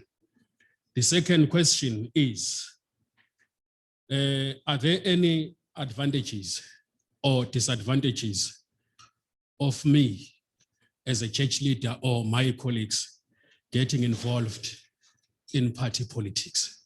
Thank you. Thank you very much. And then,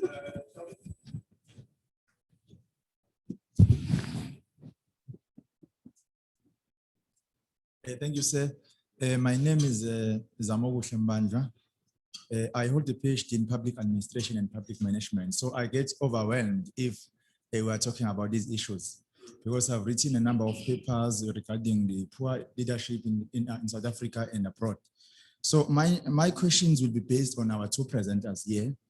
My first one will be based on the role of DDP in shaping public opinion and influencing the leadership.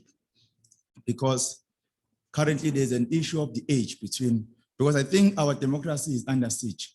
Because we now currently people who are actually above 35 years, they are not considered for specific certain positions in government, right? And you can also not be able to undergo the internship if you are above 35 years. And in government, you are also advised to retire at 65 or 60, depending on your gender. But in leadership, in our democracy, you have people who are 80 years, 90 years, we have people who are 75 years, but they are contesting political leadership positions. So I think there's a problem now in our democracy if we are saying we're applying double principles. Why can't we have one principle? I want to know the role of the DDP on that regard. That's one. Number two, I'll try to be quick. Right? And then I saw him writing. The second question is based on the role of the DDP currently in our situation that you have observed over the past a few months or 2 years, if I may say, in terms of the commission, everything that is happening. I don't see the role played by the DDP because DDP is a very important instrument in actually addressing the issues of democracy in South Africa. And I don't see the role. We have other structures who are actually making comments, of which some of them are making comments about things that they are not actually sure about. You have your AfriForum. I'm not saying we must contest a space, but what I'm saying is we want to know the role of the DDP in different platforms on issues that are actually happening in South Africa, because we are talking about democracy here. So we want to see what is happening, right? And those questions are based on the presentation made by our colleague here representing DDP. And the other one is based on local government elections. The board presenters have made a very good presentation, of which some of the things that they've presented is something that I also want to know more about, but at my own time, not now. I'm not going to delay the meeting, right? And the most important question that I have is based on the new legislation that have been passed by the parliament, the legislation on the disclosure of the donors of funders. The problem now is we said here, the legislation says a funder that donates about more than 100,000. But I want to know what will happen if you have different funders who are actually maybe funding you with 80,000, 70,000, 50,000, but maybe we have about 20 funders or more than that. What will happen in that case? Because you are not obliged to disclose because they are less than 100,000. I want to know that. And another one is based on the local funders and international funders. I think there's also a problem there, because if we are saying we allow local funders to fund political parties, then we disadvantage international funders. We are actually applying double principle again, because even local funders might have interest in political leaders or people that will win local government elections, whether local, provincial, or national, because they must have the same vested interest in those who are contesting a space. Leadership. Thank you so much. We'll move on to the next two questions for now. Remember, this is just the first round of questions. And can I also ask you to try and be as concise as possible in asking, because I know the process of note-taking is a tad bit difficult. Like, not in a bad way, but just like, it's been a long time since we left the halls of schooling, as it were. So note-taking was not a skill. Yes, Mr. Francis. Hi, my name is Sheldon. If you don't know me, clearly you don't know a lot. Joking. What I want to ask, this is my first time in my life being so short with questions. How do you ensure that people that are voting in the community are actually from the community? Because I've witnessed in our community a bus load of people coming from another community to vote in the community. And I'm not just, sometimes you'll assume and you'll say, how do you know enough from the community? Community is big, you don't know the whole community. I do know the whole community. I visit everyone's house. I work in every school. I'm at every police station, every trauma unit. So how do we ensure the next election, or how do you identify that the dress you come in with, you don't stay there? Because there's hundreds of people that do it, and it's done it for the last elections. And I've witnessed it, but then it's too late. You can't tell a 8-year-old, hey, go out and go vote somewhere else. So my question is, how do you ensure that the information is correct? Thank you. Thank you very much. Our last question for this round.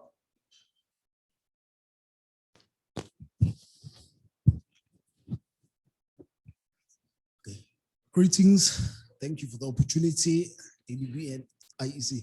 My name is Jabulo Babaso from the Provincial Disability Forum. Mainly, I would like to first welcome DR, what you just alluded to. That's on May. Formally, the sector is going to be engaged broadly at a broader perspective.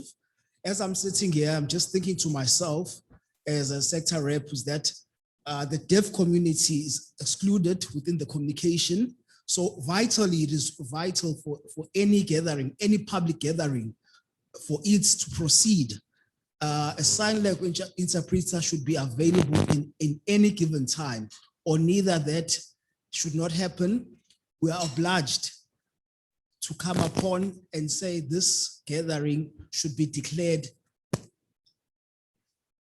inclusive of human rights of persons with disabilities. But having that, we welcome this. That's on May, really, something's going to be done, but in the sense of that's not leaving anybody behind, because as the disability community in all forms of neither public participation, strengthening the voice of disabled persons in deep rural areas and CBDs, in that context, nothing much has been done, but as I've said, DR, as you've alluded earlier on, that something's going to be done. We uphold that. Thank you very much. Thank you very much, Mnumzane. Mnumzane had asked me this question around the availability of a sign language interpreter in private, but I thought it was important as an organization who works in this sector to allow ourselves to be confronted with such questions in particular, because our work is about bringing all communities together, not just a specific type of community. So we gladly welcome that critique as an organization, but of course, there are questions that have come to DDP, that have come to Bonolo, and that have come to Mrs. Masinga and the IEC. I'd like to start first with Bonolo and then go to Paul and then end off with Mrs. Masinga for this round in particular. So I don't know if I have the right to speak for DDP, but I will speak generally around civil society's role in South Africa, and not only in South Africa, but in SADC in particular, on the comment that you made about what's happening with the commission at the moment, right? I think we can all agree that civil society organizations largely have been very instrumental in speaking against corruption.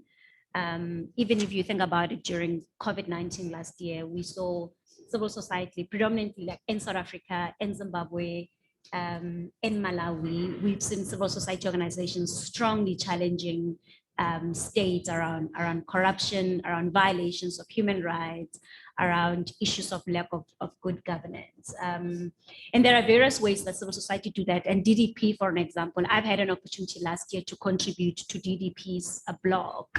And I think most of the stuff that I was writing about last year were very current issues around the state's response to COVID-19, things around the constitutional amendment on the what you call this, independent candidates, issues around education. Remember, there was various conversations around the injustices that exist within the education sector.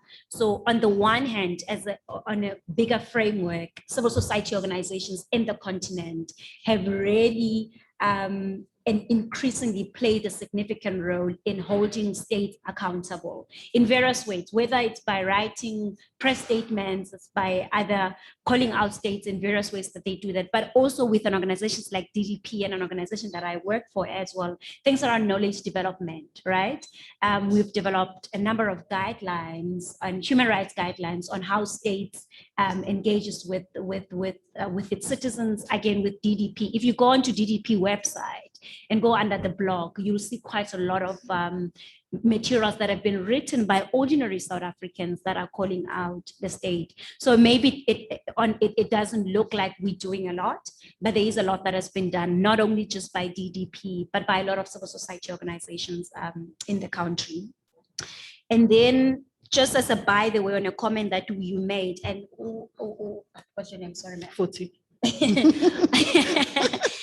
Made, and I think it's important, the whole thing around funding of political parties and not allowing international funders. I think it's important. We've constantly been having conversations around foreign aid in Africa, where the foreign aid comes from international donors into Africa, and it comes with very uncomfortable donor conditionalities, right? Where a donor will then want to influence policy formations, and donor want to influence how countries in Africa are governed. And I think that's problematic. So when the whole conversation about foreign funding came, it is important because it speaks to a bigger conversation around really how do we as Africans set ourselves free from the bondages that comes with foreign aid, because these fundings that are coming from international donors comes with very uncomfortable donor conditionalities that leaves us oppressed. And then on the question that Obaba has asked, so I'm going to answer you as a Christian girl who has a degree in theology, who strongly believes that the church has a role to play in society. If you look at the text, I think it's if you look at the minor prophets, you look at your Micah, your Amos, your Nehemiah, constantly speaking about the fact that God, I think in Micah there's a verse that says, I want to see oceans of justice and rivers of righteousness, right? And I think as a church, that's one place that we really have failed to occupy strongly. Of course, being part of party politics comes with its own complications, but it's not something, it's not like it's something that has not been done before. In my presentations, I mentioned people like Baba Frank Chekani, I mentioned people like Reverend Ellen Boysak, Bayas Nodias was one of the very well-known theologians during apartheid era, a woman and a theologian and a reverend who gave support to the ANC and spoke against the apartheid government of the day. So I think it's a personal choice that one must make, that do you have the capacity to strongly stand for what you believe?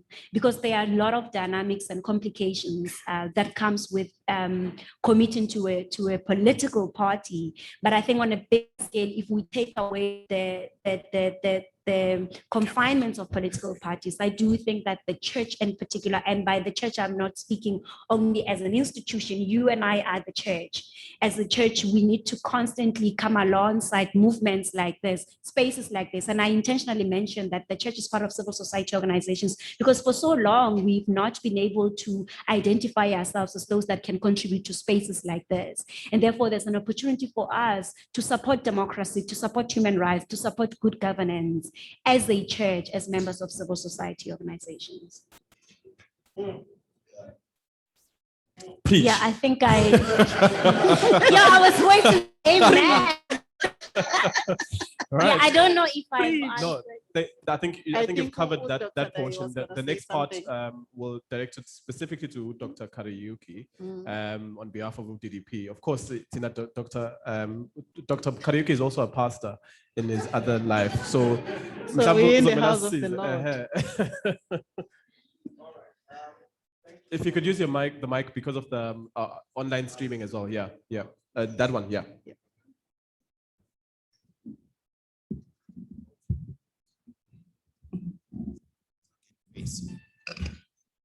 Okay, so on the question, the two questions, one on on the role of DDP in shaping public opinion. We use various mechanisms to do that. For most of you who have been with the DDP for a long time.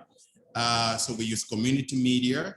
We run a very extensive community radio program that each year runs with 7 radio stations on a minimum. And we've been doing that since the year began. And that, particularly that one platform, reaches more than 2 million people at a time through these 7 radio stations across the province, and some even reach out to Mpumalanga. So one way we do that by shaping public opinion is to use those kind of platforms, community media. We use forums like this. Of course, COVID did put a curveball on our work. We normally convene political forums in this place and other spaces, but we have also been fortunate enough to resume our community education program in the various communities, and some of our colleagues who are here are community facilitators who help us in doing those community dialogues, because again, we know not everybody can be able to access a formal spaces like these ones. So we take the conversations communities which really where they are needed most. So we've done that and we continue to do that.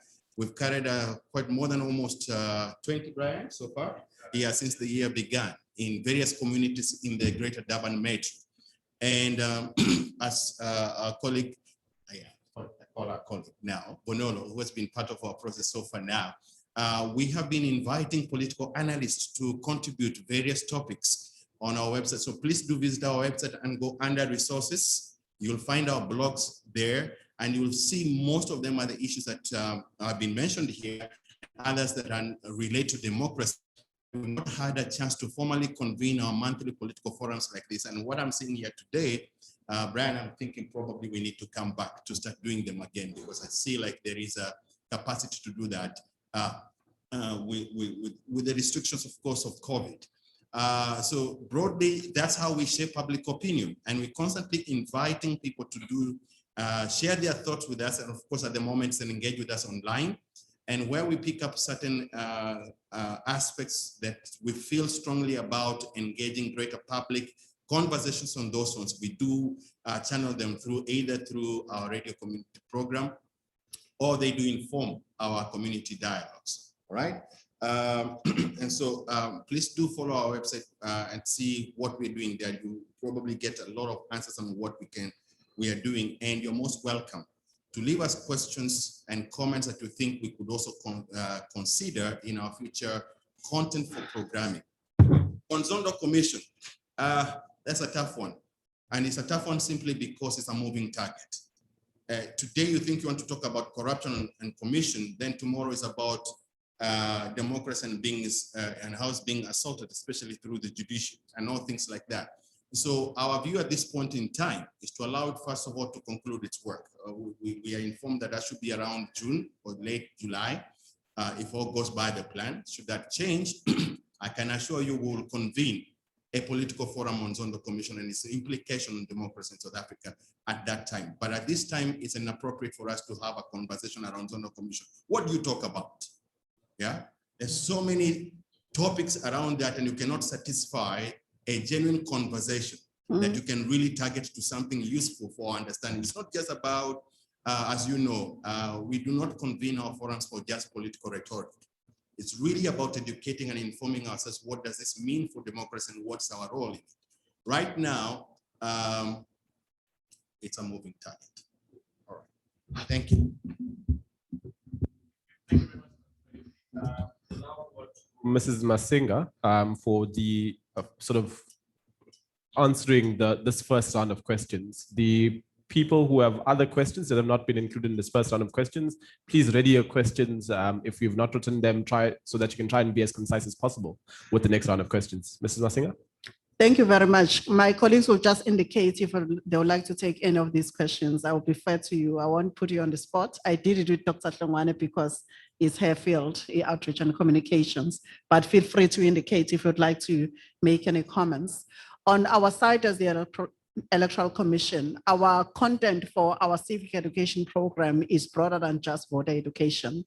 It talks to what is democracy, what is politics, what do we mean by politics? And once you delve into those topics, you realize that it's much broader than just voter education. It's about how we make decisions in the different places that we find different spaces that we find ourselves in.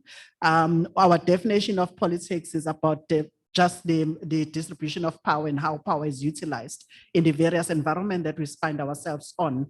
And the church for me is one of the biggest institutions where you see politics at play, because any structure where there is a governance structure, there is power involved. Otherwise, there wouldn't be a governance structure. Our attitude is that wherever you find yourself, you need to question how power is utilized in the space that you find yourself in. That's why we encourage people to get involved in spaces that they find themselves in, regardless of where that is. It could be an SRC in a tertiary institution. It could be a learner representative council in a school environment. It could be a governing body in a church, for example. To what extent do members of that church make input into how that church is governed? And so that's the kind of civic education that we advocate for as the Electoral Commission. The problem is that we expect people to get into government in the country without any governance experience. And if you've never been part of leadership anyway, we then expect that they're going to do miracles when they get into government. So our advocacy is that start where you are and gain leadership skills where you find yourself, because you can't acquire those as when you become an MP, when you've never been a leader, you've never led people, and suddenly expect miracles. So that's how I'll deal with the church. There was a question that says, can the Minister of COGTA declare different election dates to the one that has been announced? It is possible. Anything is possible. One of the things that we are conscious of is that we do not know how COVID is going to behave between now and the days that has been announced. We have seen in by-elections that unless you are in level 1, you cannot hold an election, because the election is not about the technical process of voting in a voting station. It's about processes building up into that election. From our side is the registration weekend. From political parties is political gatherings and campaigning. And those are all the things that put together give credence to an election. So we know that should this virus behave differently to how it's behaving at the moment, unless we stay in level 1 or we are out of lockdown completely. From level 2 upwards, you cannot hold an election because political gatherings are not allowed, not unless government then relaxes some conditions in the higher levels of the lockdown regulations. So there are a lot of dependencies still. And for us, we have learned as the Electoral Commission to work with a proclaimed date, because there's a difference between an announced date and a proclaimed date, because the proclaimed date becomes legally binding to all of us. The 27th, we accept it as the Electoral Commission, but we are not even coming up with an election timetable which will tell you when registration ends, when candidate nominations start and ends, because we know that things have happened in the past. You'll find that the 27th is flouted as a date, and as things progresses, we may end up with a different date. So it's very possible. That's why we treat an announcement and a proclamation totally differently. There was a question by your partner earlier on, which was asking how you can establish what your what is, given the what changes. That information is available on the Demarcation Board website, which you can access via a link on our website as well. And I will suggest that DDP can also do the same if you haven't done that already, create a link, because that's the functionality of the MDB, not the IEC. But because we have an interest, we have created that link on our website. And I know if you go to municipal website as well, they will tell you whether there's been a change in what boundaries, as well as the numbering, because the numbering is important. You have 2 Ward 6, for an example. I made an example with a by-election, Yasihama still. There are actually 2 Ward 6 now, because we have a Ward 6 in terms of the old Ward network before the demarcation did the changes, which is the basis upon which we still hold by-elections. because by elections, we are filling vacancies based on the municipalities or councils that were created in 2016. So we have to keep going back and forth as the Electoral Commission. If it's a by-election, we know is the old Ward 6. But when you talk about the coming local government election, is the new Ward 6 as newly demarcated by the MDP. So this is something that we keep educating political parties on. We are not confusing political parties, but unfortunately, when it's a by-election, we need to refer to the old Ward network because the new Ward network only become effective after these elections, because we will be creating new councils in line with the new Ward boundaries. The issue about donor funding, and I think Bunolo dealt with this quite adequately. We cannot have our agenda as a country determined by foreign governments. We cannot run away from the fact that some of the businesses are part of international groups, but that business has a presence in the country. They pay rates in these countries. They pay taxes as businesses in this country. They have an interest on what happens in this country. So we differentiate between international business and local business. You could be part of an international group, but you have a presence and have business interests in South Africa. So the Act clearly differentiates between those two. That we know businesses always have interest in any government, but that is different from foreign businesses and foreign governments funding political parties and determining an agenda for that political party. But like you have indicated, you can never run away from businesses influencing what happens inside political parties. But let's rather regulate that within the country so that we are not infiltrated by governments outside of this country trying to detect policy for political parties inside the country. So that was the thinking and the reasoning behind excluding foreign donors in terms of political party funding acts, that at least we need to hold our own agenda and try as far as possible to protect our sovereignty as a country. In terms of how do you ensure that people, I thought that one of my colleagues will jump at this one because it's a never-ending debate within the Electoral Commission as well. Now, when you register with the Electoral Commission and provide an address, we don't ask for a proof of address.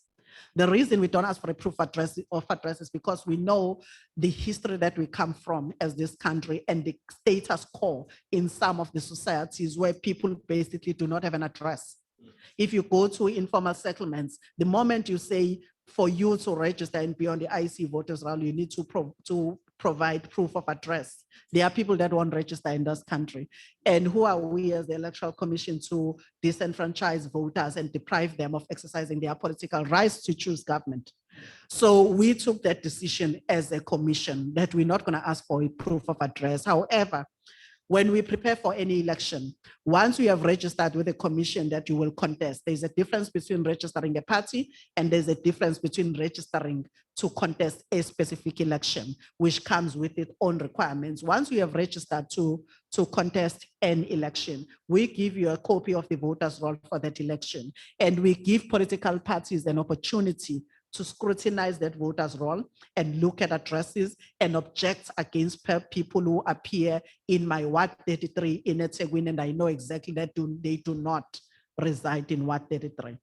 It's not only political parties. There is no election that happened without a registration weekend. Now, the registration weekend is an opportunity for you to provide an address and check if your name is appearing correctly off the voters' roll, but it's also an opportunity for you to inspect the voters' roll and pick up if there are people that are registered against your ward and you know for a fact that they do not reside in this ward. We create that opportunity for voters and for political parties. That is the only way that we as the Electoral Commission, we will know that Brian doesn't stay in number 51 Manning Road, for example, because Brian is from this ward, he knows people in this ward and can tell that these people have been passed in. It's actually worse when you have actually observed people being passed in, because political parties do that. Bathi bayasizana emawadini ukuthi umuntu awine iward babolekana ngabantu. You know, you borrow people from the neighboring ward to increase your support in your ward. They do that. But what is nice is that we have checks and balances in place in that we create an opportunity for political parties to report to us if they become aware of that activity. And we then investigate as the Electoral Commission if it's true. If we do establish that the allegation is actually true, we are able to move people back to their original address. Because we also say to parties now, listen, benibolekana ngabantu la during by-elections. You now need to make sure that you take those people back to their correct wards. Because what's going to happen now is that next door abantu, those are going to ofuna wini ward. Now those people are going to be voting in their own wards and they are going to get there and find their names not on the ward where they are supposed to be, because you gave them an address to register in your ward because they were assisting you to win a ward somewhere.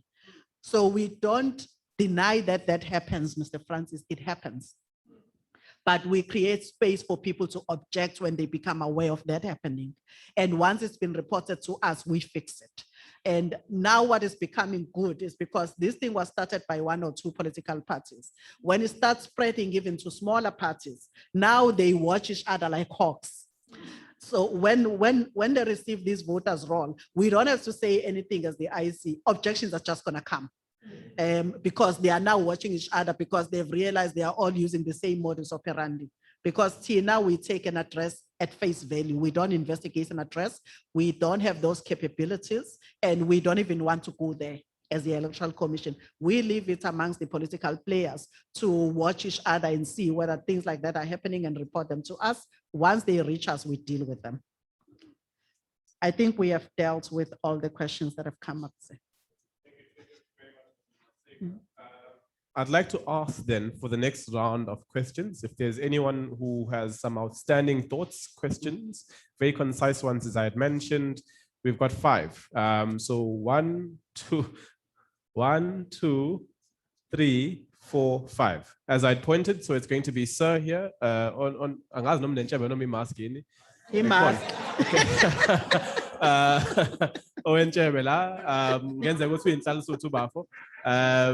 then Pops there at the back. And then we have Reverend and then Paul Sorty and Sanele Hatem. We'll come to you. We'll have one final round after this round of questions. Sanbona. Good day, everybody. My name is Andy Lemdambo from Umlazi. I hold a diploma in dramatic art and a degree in Bachelor of Education. I'm not a colleague yet, but I've been invited by one of my friends, a mutual friend. Thank you so much for this innovating meeting, bro. I have several questions here. I'm not sure if I heard very well regarding the new way of registrations and voting. So my first question is, how will people be notified of this change? Secondly, how will IEC deals with those community citizens, mostly elders, who doesn't sit well with change, which will result in losing another amount of non-voters in South Africa? Third one, how will this change meet the new voters that are still in schools? And what are the plans for ICC in regards to the non-voting community citizens, which already have their own agendas about the fact that they see no importance in voting since they have done it several occasions without no change? And have IEC meet those individuals in such events like this to clarify the issue and listen to their needs and so forth? I'm an artist. I'm an artist, so usually I do industrial shows, which I go to the communities and notify people with such issues. So I sent a track of job opportunity here. Yeah, okay. All right. Thank you very much. Thank you very much. So yeah, the other thing is there's been a lot of difficulty in creating the types of energy around this specific election due to COVID. So even with civic education things, so we can't gather people in large groups. So some of the tools that we used to use back in the day was like road shows as such. But of course, during the times of COVID, we have to rethink about how we do that. But of course, that wasn't addressed to me. I'm just saying, just that. It was Pops next, please.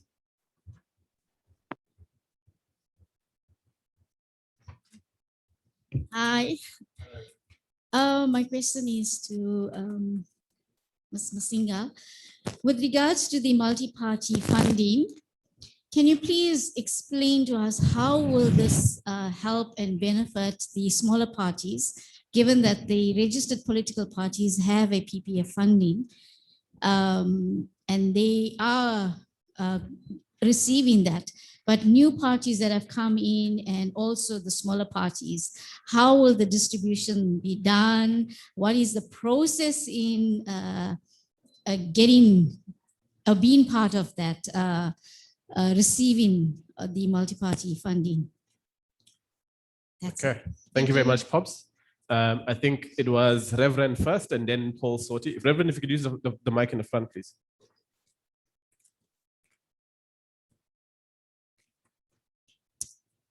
Greetings, dear friends. I'm Reverend Matthias, Africa Diaspora Pastor Chair. I would like to thank my friend Pastor who questioned that very important question. I guess when the Constitutional Court ruled, it opened a door for the church to get involved, according to Proverbs 29, verse 2. So just need to get in. I have a first question to IC. When you got the details of the funders, are you gonna keep for yourself or you gonna disclose to the nation? If you keep it for yourself, what about the other people? That's one. Secondly, we live in a very corrupt world. And I guess when you decided that more than 1,000 will be informed to you. Oh, I missed the question. I don't see whether you saw the other side. I give you an example. If, for example, DDP wanted to donate 2 million. Yeah. Or if someone wanted to donate to us, we would welcome that. Let's say 2 million. Let's say 2 million. Yeah, yeah. And because you only allow 100 to be declared, then a DDP contact another one, and they will donate. They pass through those 2 million to us. It reached the person who the money was.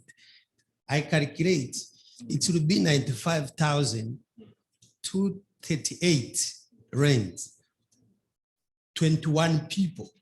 But same from one crook who wanted to influence whatever, but use other channels. I wonder if you've seen that. My last issue is by focusing on international donors, you forget that there are more local funders who are so determined to mess up with this country. And then I wonder if you shouldn't rethink about it. Thanks. Thank you very much, Reverend. Paul? Thank you, Brian. Good morning, colleagues. My name is Paul Sorty, is my surname.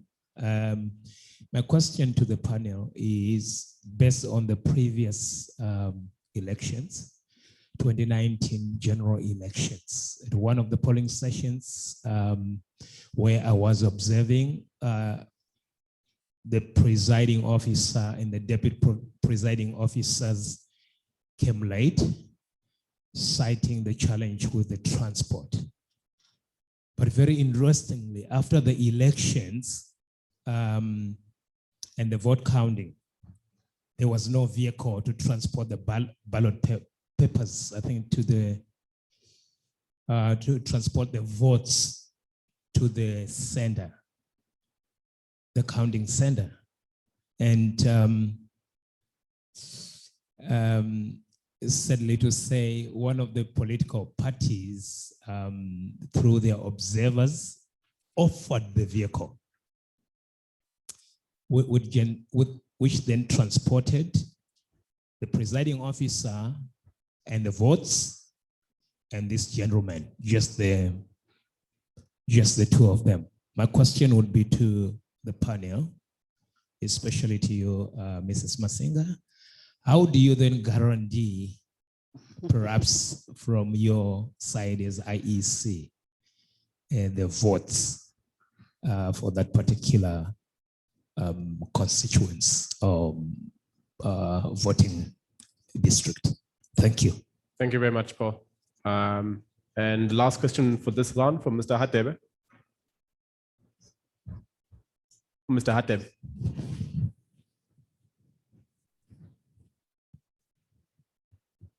Sanibona. Lo khuluma usanelo kaHadebe oqhuma kwamashu.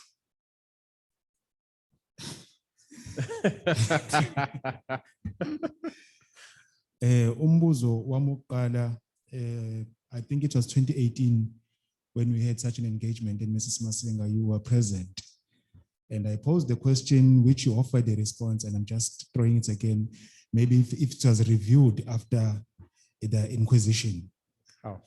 The review on government or officials being employed, given the rates of unemployment, but having already employed government officials presiding over the elections, if that was reviewed. Secondly, what is the contingency plan in the absence of network coverage? I know the app is there and it's beautiful, but what happens in spaces where there's no network? What is the plan? Again, what is the Mpimpa hotline? I'm working in the feet of Mr. Soti. What is the Mpimpa hotline for the presiding officers who are employed directly or indirectly by IEC on their conduct? Because we've witnessed them being very verbally abusive and throwing their power around when they get to VDs. And then will there be a scrutiny on how and where the funders get the money to fund political parties? Because I know the declaration is for the political parties to say where did they get the money from, but who assesses where the funder got the money from to fund the political party? Just to avoid, because we are looking at international funders not infiltrating our policies, but they might do it via local funders as well and push their agenda. And lastly, does the MDB consult communities before creating these demarcations? If so, where, how, when, and who do they actually consult? Because there's nothing as painful as having the councillor's office right opposite you, but you can't go and get a proof of address there because you're not from that ward, but you're just across the street. So before they make these demarcations, do they consult the community? Because you find that the ward councillor is far away from where others live. Thank you very much. Thank you very much. You know, the other thing that's interesting for me about local government elections is when councillors or people who are contesting to become councillors, when they campaign and they talk about giving people houses, giving people this and that, we also must be very careful, both as civil society, but also as just citizens, that we assess the competency. So what are the roles of these individuals that we're putting into place? So for instance, councillors don't have the ability to deliver a lot of the things that they campaign on. But they won't tell you that because they want your vote. In the same vein, sometimes when we ask questions, we must consider who we're asking the questions to and whether they have the competency to respond in a way that will fulfill your wishes. But I'll give them a chance anyways. I know there's certain questions for me that I know this panel is not necessarily the right panel to address some of these questions, but I think after Mrs. Masinga no Bonolo having attempted to engage you, I'll then also offer my brief thoughts. Of course, I'm going to take a final round of 5 questions, and those 5 people, I hope that you're listening to the responses that are being given right now before asking your questions, because I do also recognize that some of the questions that have been asked in this round have been responded to both in the presentation as well as in the first round of questions, okay? So, Gizo Bueragwenage, Mrs. Masinga. No, thank you very much. I know Bunolo wanted to respond to one of those. I'll rather give you a chance first because the rest are just specifically IEC. Sure. No, it's just to say that the enactment of this legislation actually speaks to the guidelines on access to to Information and Elections in Africa that was adopted by the African Commission on People and Human Rights in 2017.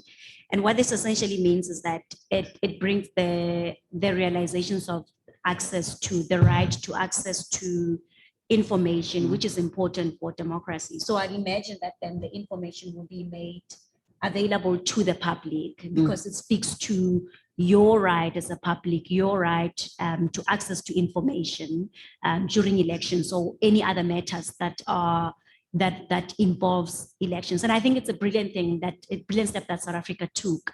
Like I said, these guidelines were adopted by the African Commission. Of course, we are bound to follow the steps that have been put forward by the Commission. So to answer the question is to say yes, the IEC would make that information available to every citizen because the political parties owe us this disclosure, and a proactive disclosure. It's just unfortunate that it had to take a law for them to be forced to do that because it's our right for them to give disclosure of such information, because what it then means is that we as citizens, we can hold political parties accountable and hold them under public scrutiny if we see that their funders may impact on how they govern or how they model democracy. Because then the realization of this speaks to our right as citizens to access to information, which will then inform how we vote. If you know who's funding the EFF, and you know that if the EFF is funded by a corrupt individual, then you may not want to vote for them because you know that the corrupt individual may have any impact in how they govern. Thank you. Thank you very much. I think that's very helpful, Bonolo, that we not operate in a vacuum as a country. We are part of a collective within SADC and within the Africa as a continent and internationally as well. That's the trend in terms of people wanting to know. This is not the IEC law. This is the country's law. When laws are drawn, they are not drawn by the IEC. We are implementers of the law. The cry was to our legislature to open up that space so that people know who is funding who. There's been a call for this throughout for as long as I've been with the IEC. There's been a call for that from amongst the public and from amongst political parties themselves who need to know who is funding who. So that law is South African law like any other law, and that information, although they declare through the IEC, is not IEC information, it's public information. So any member of the public will have access to this information. We will do as much as we can do through our website, but there will be specific requests that will come through the IEC, and the law is that we make that information available to whoever wants to have that information in terms of political party funding. So it is public information, not IEC information. In terms of how the campaign around the e-registration, we call it e-registration in the IEC. By the way, there is no e-voting yet. South Africa is not there yet. We are it's automating the registration process. As soon as our campaign goes live in June, because the e-registration platform will only become available from June onwards.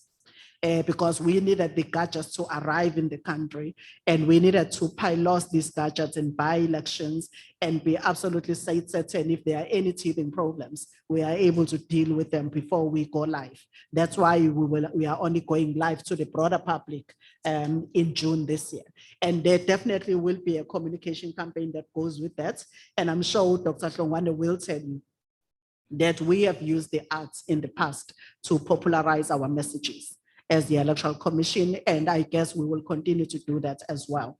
But that's our outreach and communications department. You will see a massive campaign. Our campaign will be geared mainly towards young people, because if we look at the numbers from the population register of young people that are between the ages of 18 and 35 that are registered, there is still a gap.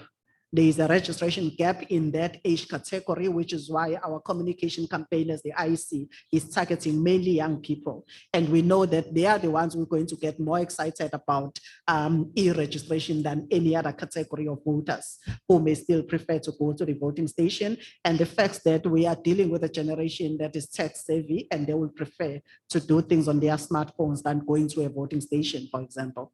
So we will have a communication campaign, and we will launch this campaign quite widely.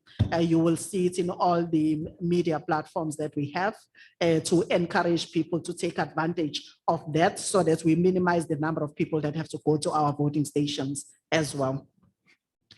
The voters without access to our e-platforms, we co-chairs of that as the Electoral Commission. We are not saying the e-platforms substituting any other mechanism that we've been using until now to engage with the voters. So we will still have the manual way of doing things. Every system that I indicated that we are automating, there is still the alternative of sticking to the manual way of doing things. Even with political parties, we've been doing online candidate nomination now through 2 elections, but there are still political parties who still prefer to bring that hard copy list of their candidates to the election, to the Electoral Commission offices. So when we automate processes, we don't completely do away with the manual processes that we've used all along. So if you still choose to go to the registration station when we open for registration weekend to register and provide an address, you can still do that. But already now, like what Dr. Shawani was saying, you can go to the IEC website and go to the click, check, and confirm platform and update your address. And that's it. You don't have to go to the voting station during the registration weekend. We can only see you during voting. So those platforms are not replacing the manual platforms for people who still prefer to use the same. There was a question about disgruntled voters who have chosen that they would not participate in this election. We always have an answer for that. Those who participate will choose on your behalf. That's what we say. And that's what it is. There is no quota in South Africa that for a result to be issued, you need to have a certain voter turnout, percentage voter turnout for you to issue a result. We have a history in this province in particular, where in Cattle Ridge in one election, people mobilized against voting because the ANC in that community was not happy with the candidates that the ANC have selected to stand as a candidate in that election. They mobilized quite intensively and people didn't vote. I think we had less than 20 people voting. We issued the results based on the 20 people. A councillor was selected based on 20 people voting. So your restraint from voting doesn't affect anything. All it says is that instead of you exercising your political rights and electing a councillor, you chose not to. Those who then do it on your behalf as well. So we encourage those people. Unfortunately, it's not always the case. Those people are not in an organized format where you can call them in and engage them meaningfully as the Electoral Commission. They could be in this room now. There could be somebody sitting here who have decided, you know what, to hell with elections, I'm not voting. So you can't find them in any organized formation where you can sit them down and tell them that whether you vote or not, there shall be a government. And that government, you will be bound by the rules that are put in place by that government. So that's basically what it is. And that's the message that we put across as the Electoral Commission, that if you don't, those who do will do on your behalf as well. Using ads, I've covered that, party funding distribution mechanism. Pops, you know exactly how this works. I'm sure you were asking for everyone else in this room. You've been in this game long enough. Unfortunately, even with the new party funding framework, any distribution of funds that is done by the Electoral Commission have got to be done in line with the percentage support by political parties that contested an election. Now, if we were not using that framework, what other framework would we use? Currently, if you go to our website, just visit it and learn how many political parties currently exist in South Africa right now. If you were to distribute every legal fund that you get amongst everyone that is registered as a party, you will end up not distributing anything really. Unfortunately, any party funding, whether is the represented party fund or is the multi-party democracy fund, you can only distribute those funds to parties that have already demonstrated that they enjoy a certain percentage of support within the South African population. And the only way you can do that is that you look at their performance. in the last election. So we look at the general election results from 2019 national and provincial government elections, and based on the percentage support that you got in that election, that will determine the percentage funding that you will get when we distribute these funds as the Electoral Commission. However, the challenge is that if you are a new player altogether and you have no proven support through an election, unfortunately, we cannot fund you because you are not tried and tested. You can't be a one-man or one-couple party. We do have political parties like that, where a man and wife start a party. And we unfortunately are unable to, we need to put in certain parameters to our democracy because we run a risk of it becoming frivolous as well. So we have to put, at least you might be tried and tested. Even if you got 1% of the seats in the national elections in 2019, there is funding for that 1% that you got. So we unfortunately can only distribute to funding to people that are tried and tested. And they have demonstrated that there are people who believe in their policies within the South African society. So that's what we'll do. Whether it's a multi-path democracy fund, we'll look at that and we will split it accordingly. There could be a baseline where we say everybody at least get 20% of this fund, but 80% of the fund will be on proportional basis, depending on the percentage support that you got in the elections. Public information on donors, we've covered that. 2019 transporting of ballot papers by presiding officers, yes.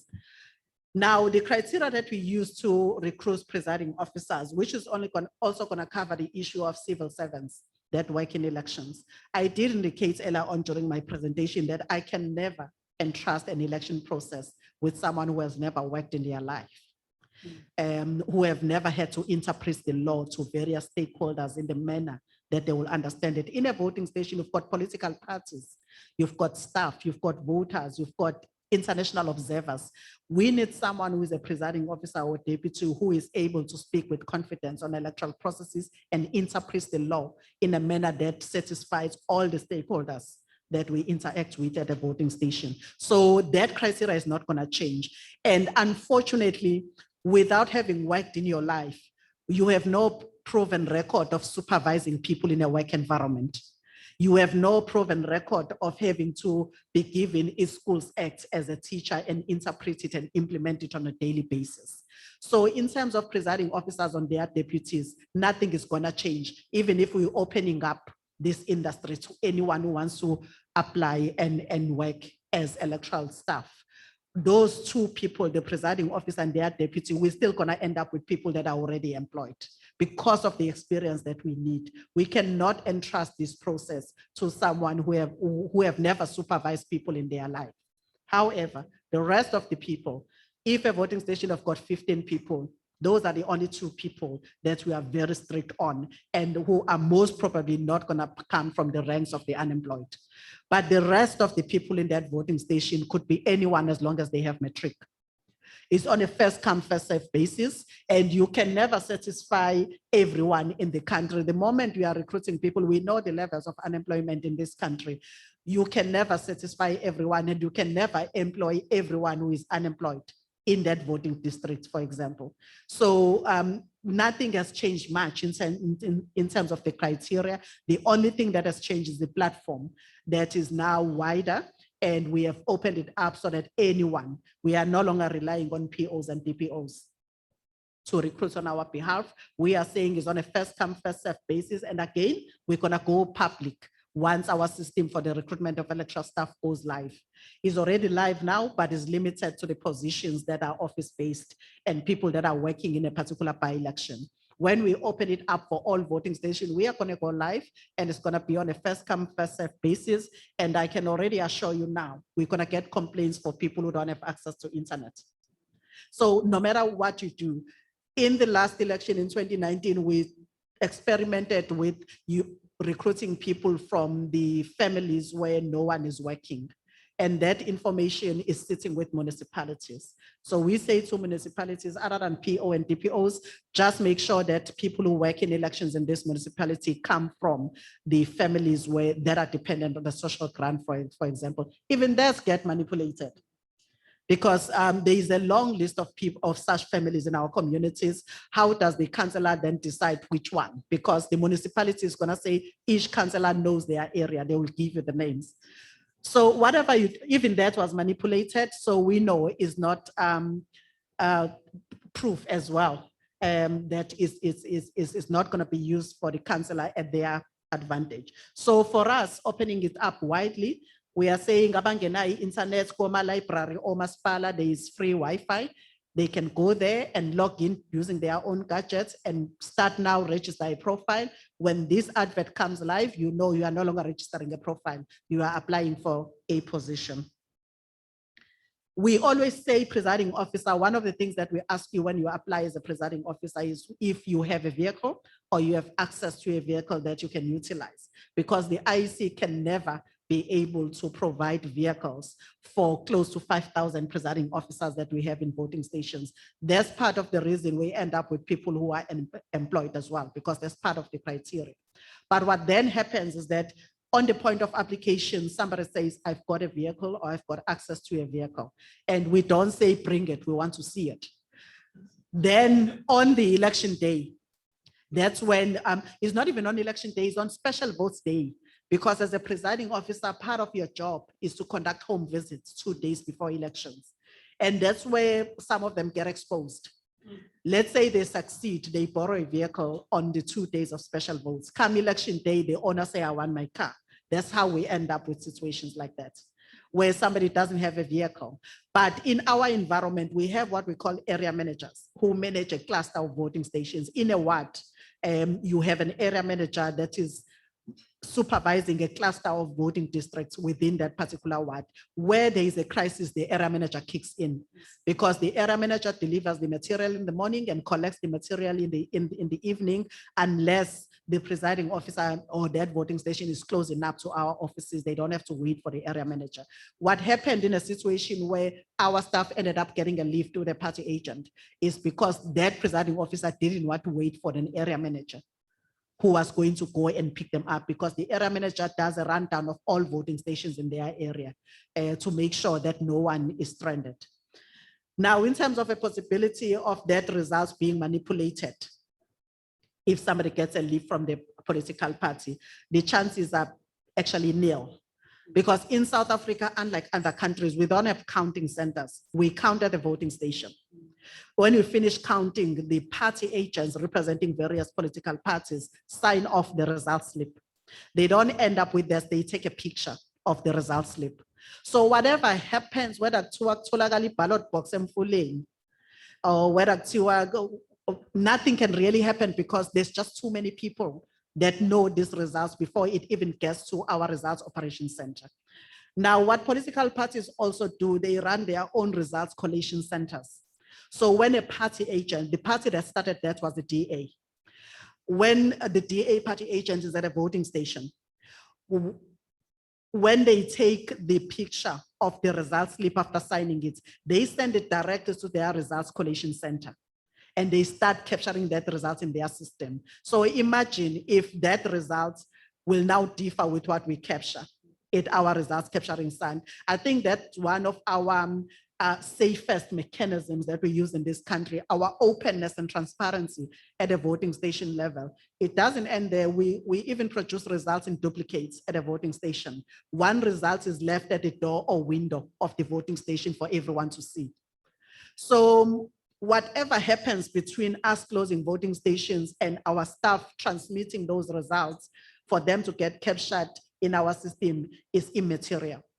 Because our results, political parties, I'll make an example with the DA. Other parties started doing it, but the DA did it first. They created a results collation center. They have the results before we release them. Because Tina, our staff have to wait and submit a hard copy of the results for capturing at our offices. By the time they capture, DA is done, because they get them directly through images that are taken of the results at the voting station. I know other parties now do it as well. So our chances of manipulating results, for as long as we have party agents in voting stations, we don't have a chance. We're not saying our staff cannot manipulate results, but we are saying there's enough checks and balances in our system, and they will basically be exposing themselves given the level of transparency at the voting station level. I've answered Denmark government officials working as POs as DPOs, which is still going to continue. The scrutiny of funders, we do not do it. That's not part of our framework. We are not asked to then scrutinize where funders get their funds from.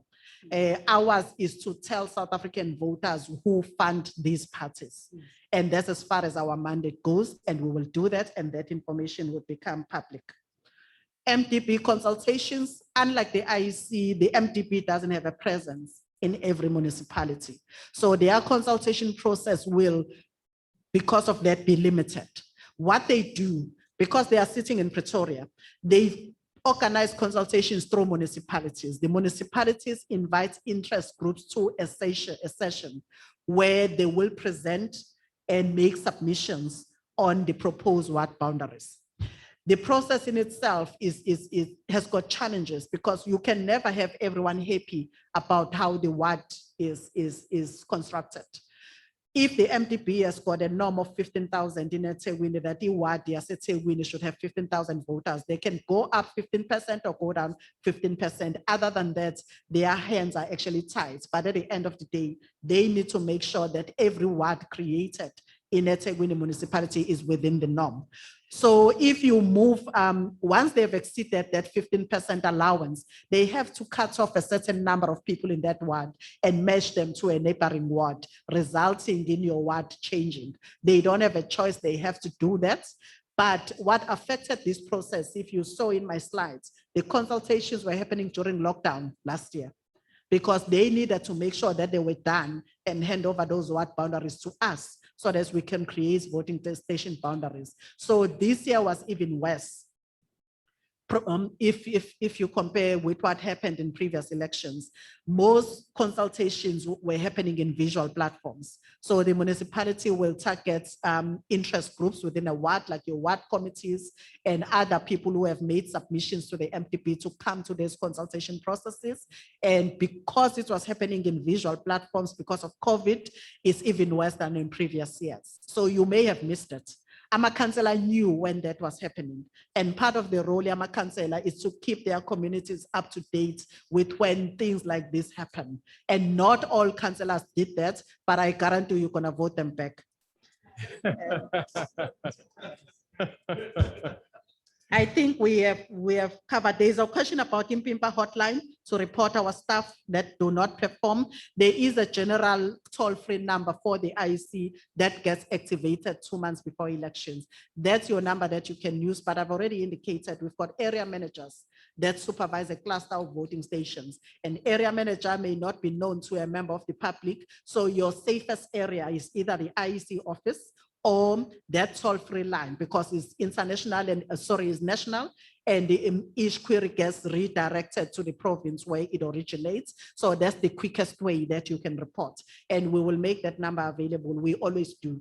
Yeah. For people to report anything that could be happening in a voting station that they think is outside of the approved framework. Mrs. Masinga, there was a very exhaustive list of responses. We are currently sitting at, I think it's 1:05, and for the purposes of also Mrs. Masinga resting her voice ahead of our other engagements, both this afternoon and later on tomorrow, I'd like us to request to break for lunch. Us breaking for lunch then means and then we come back tomorrow. For those of you who have, there might be questions that are outstanding. There's opportunity to ask those questions to other colleagues from the IEC, for instance, over lunch, as we've indicated, Economist Msomi, Economist Nkomo, Dr. Hlongwane, that you could engage, but also there are colleagues from DDP if there are questions that relate to our electoral process. For instance, when we talk about Impimpa hotline, whilst as observers, we don't have the ability to intervene in anything that's happening in that space, because of the relationship that we formed with the IEC over the years, we're able to say, Dr. Tlongwane, naku kwenzakala, Ward ban enanda. If you can be able to direct someone we've been able to do that in the past, and it seems to help us out quite significantly. I remember there was an issue with delay in opening some voting stations in Indalani in the 2019 elections. I know Dr. Tlongwane was able to mobilize some people, or at least clarify what the issue be, so that we can calm the community down. But yeah, thank you so much to all of you. Before Umbali from DDP comes and does the official closing, I'd like to ask if Bonolo and Mrs. Masinga have any final comments that they'd like to pass on to us before we move on to lunch. Lunch is downstairs at Lingela. And yeah, even when you go to lunch, please try and adhere to the COVID-19 regulations in whatever way that you can. We would like to thank specifically as well our colleagues that are online and have been engaging with us over Zoom. We do appreciate this multimodal method of engaging, and we hope that you can join us. Tomorrow, there are 2 events happening at DDP, and we made things very difficult for you.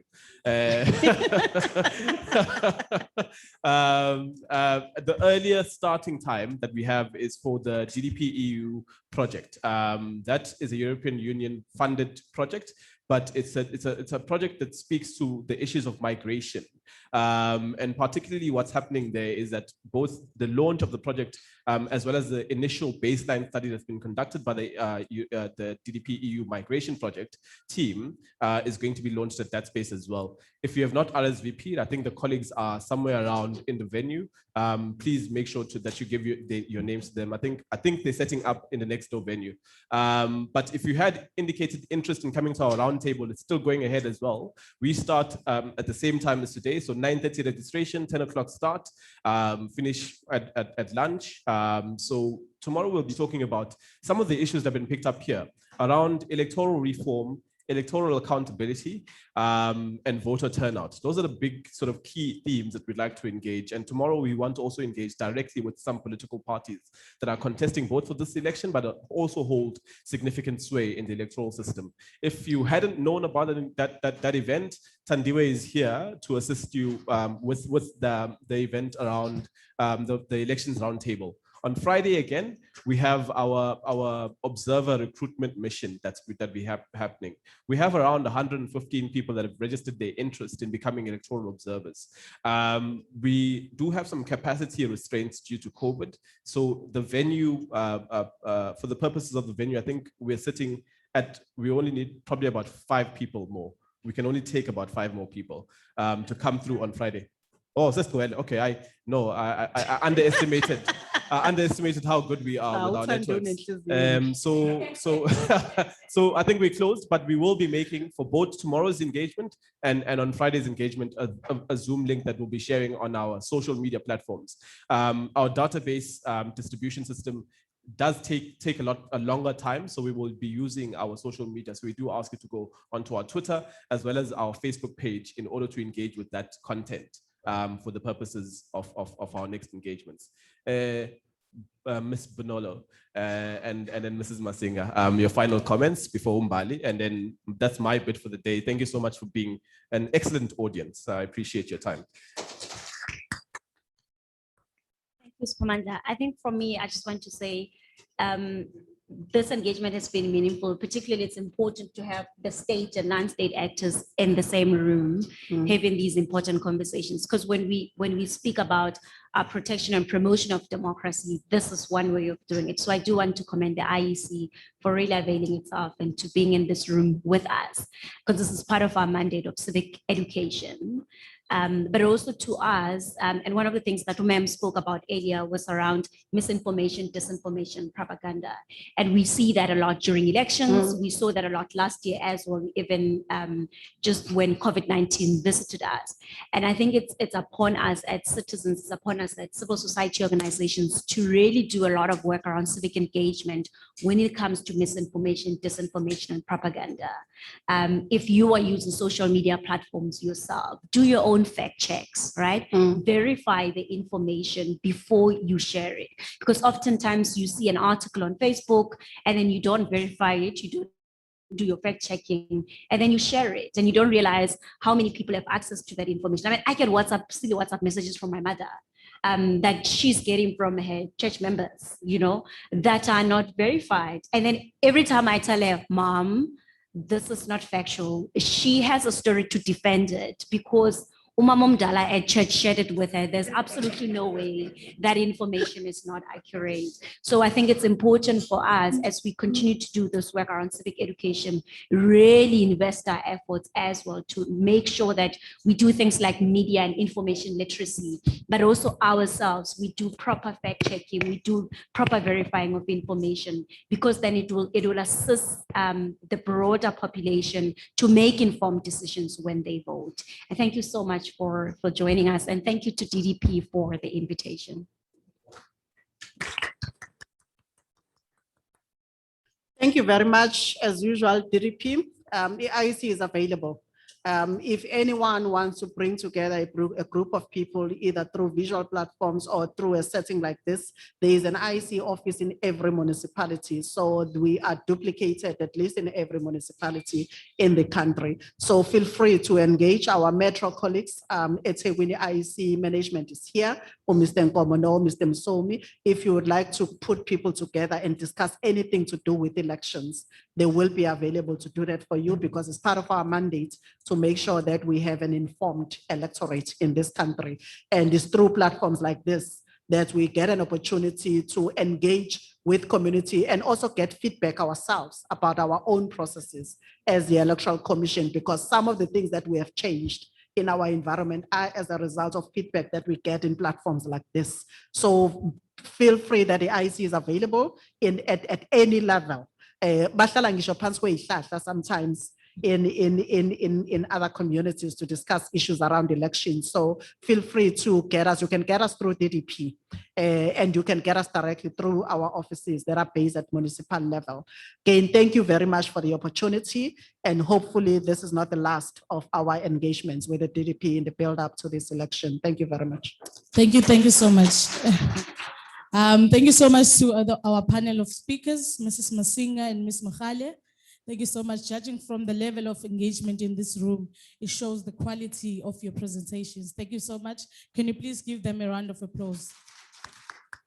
We'd also like to thank all the IEC officials that are here. We'd like to thank all our civil society partners that are here, the political parties in their presence, and our funder, UKES, in their absentia. Thank you everyone for joining us. It was great to see a panel of women in this engagement. This year at DDP, we're going to be doing a conference in August, 18 August. The date has been confirmed.